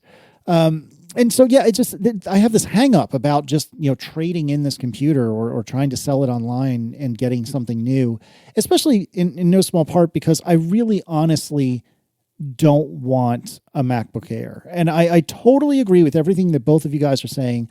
And for your average person, I think it's probably the perfect answer. But again, maybe they're silly hang-ups, maybe they're not, but I really don't want to lose the 4 ports. And I would prefer, not to lose on SSD space, which I don't even know. Do they only get to be a half terabyte now, or can you get a full terabyte? In the Air, you can get 2 terabytes. Oh, wow. Okay. So then that's not an issue. And again, I still have hang-ups about RAM, but I'm getting over that because I have not heard a single person complain about RAM on any of these M1 Macs. But more than anything else, I really do want to keep 4 ports. And I feel like I just bought this, MacBook Pro in June or May, maybe it was May of last year. I can wait for May of this year, especially since I'm not fricking going anywhere. Yeah, right. I don't really need a laptop right now. And coincidentally, that's why I think, even though I just said earlier this show, and I stand by it, that the next computer I plan to buy is a replacement for this laptop, the more I think about it, the more I wonder if the next computer I should buy is a replacement for the iMac Pro, and be that a laptop that, serves as my one and only computer, which I was kind of thinking about earlier today, be that a Mac Mini that serves as a new desktop. I don't know. But as much as I can make a passionate argument that it would be smarter or better for me to unload the MacBook Pro I have today and get like an Air or a new MacBook Pro or something like that, I can't wrap my mind around it. I just can't get over, figuratively speaking, throwing away a 6 or 8, 10-month-old, whatever it is, laptop and getting a brand new one just for funsies. I don't know. Maybe I'm weird. No, you're sensible. You're just not Marco. Which makes me weird in this crowd, I'd say. What are you talking about? I'm the one that keeps my computer for 10 years. Yeah. But again, I will point out, like, you're not throwing it away. Yeah, you're not taking 100% loss on it. No. No matter what you do, whether you trade it into Apple for a little bit of money or whether you sell it for a lot of money, like it's still, look at it instead as an upgrade cost. You basically have an offer right now where like, you could get like $900 for it from Apple, and then you could get a MacBook Air that you want for like, $1,400 or $1,600, depending on how high you want to go with it. And so instead of thinking about it as like, I'm throwing away a 1-year-old computer, instead you can say, all right, I have the option to upgrade my 1-year-old computer to this brand new thing that is significantly different for $500, whatever it is. And that, so it becomes less of a like, emotional or like moral judgment of your waste and you failed because you bought one at the wrong time or whatever. It becomes less about that and more about, this is just the price of what it would take to do this. And then you can decide whether it's worth it or not. Yeah, and I think the other part of the problem is, like I was saying, I don't view it as an upgrade, even though it really would be. And even though I really don't use more than 2 ports on a regular basis, I now that I've been burned by the 1-port Adorable, I feel like I do not ever want to go backwards. Like I want to stick with what I've got now. And that's my own hang up. But yeah, that's fair. I don't know. I really do think whenever we get an upgrade to the 13/14 inch that I already have, I really think I will go ahead and get one pretty much as soon as they're offered. Yeah, and that very well might be the right answer for you. But I do find it useful to think about things, removing the like emotion and judgment from things that don't deserve those things. So, for instance, like one of my favorite things, I think I said on the show before, one of my favorite things I've ever heard from our friend Gray. Yeah, he said like a year ago. I was not prepared. Was for like this. He was talking about like fines or fees, and he's like, instead of thinking about it as like a fine or a fee, think about it as just the price. so much of society tries to like, shame you, or there's baggage, there's emotional baggage of like, oh, like it would be wrong, it would be wasteful, I would be failing in some way to change my mind about this purchase and to want something else when I just got something, but it's just a number at the end of the day. And it's like, okay, well, is it worth that number or not? You can remove the judgment angle from it and try to make a more objective decision. Because if it's something, it's one thing if it's only for pleasure. And by the way, that has value. And you can make that decision also. But the decision gets even more complicated when you say things like, this thing might actually help me with my work somehow. So if it's, a monitor upgrade, well, more space generally makes people more productive, right? So, or if it's something about like, if you had like some problem like with doing podcasting, that there was some new piece of gear out there that could make your podcasting part of your life significantly better. Even if you just got a new microphone or whatever, like last month, there would be significant value to that thing. And so instead of looking at it as like, like the way that I think we're trained as members of society and just like there's this guilt associated with that kind of stuff. Instead, think of it as a business, because you are a business, and think of it like, all right, well, look, there's this, I can improve the business in this way for this price. Is it worth it or not? And just remove the emotion from that decision. Yeah. And so in your case, I do think, based on what you're saying about your priorities, especially about the ports, yeah, you know what, you probably should wait. That makes sense if you're not in desperate need, which you're not, and you wouldn't enjoy the port situation on the Air, then you probably wouldn't get the value out of it that I do. I get tons of value out of it because it's so delightful as a thing, and I have apparently now a pile of Thunderbolt hubs that I'm trying out. But that they have largely solved my problem. There is a lot of value in removing any of that judgment. Don't think about like the sunk cost fallacy and everything else. Just like, all right, here's where I am now. Here's a thing I'm considering going to, and here's what it would cost, or here's what it would take to get from here to there. And then judge from there, is that worth it or not? Yeah, you're exactly right. And like I said, this is all, just hang-ups on my end that, well, maybe not all, but a lot of it is just hang-ups on my end that it just seems, this is probably too strong a word, but inappropriate for me to get rid of a computer I just bought 6 months ago. And in reality, like, you're right. It doesn't matter if it's appropriate or inappropriate.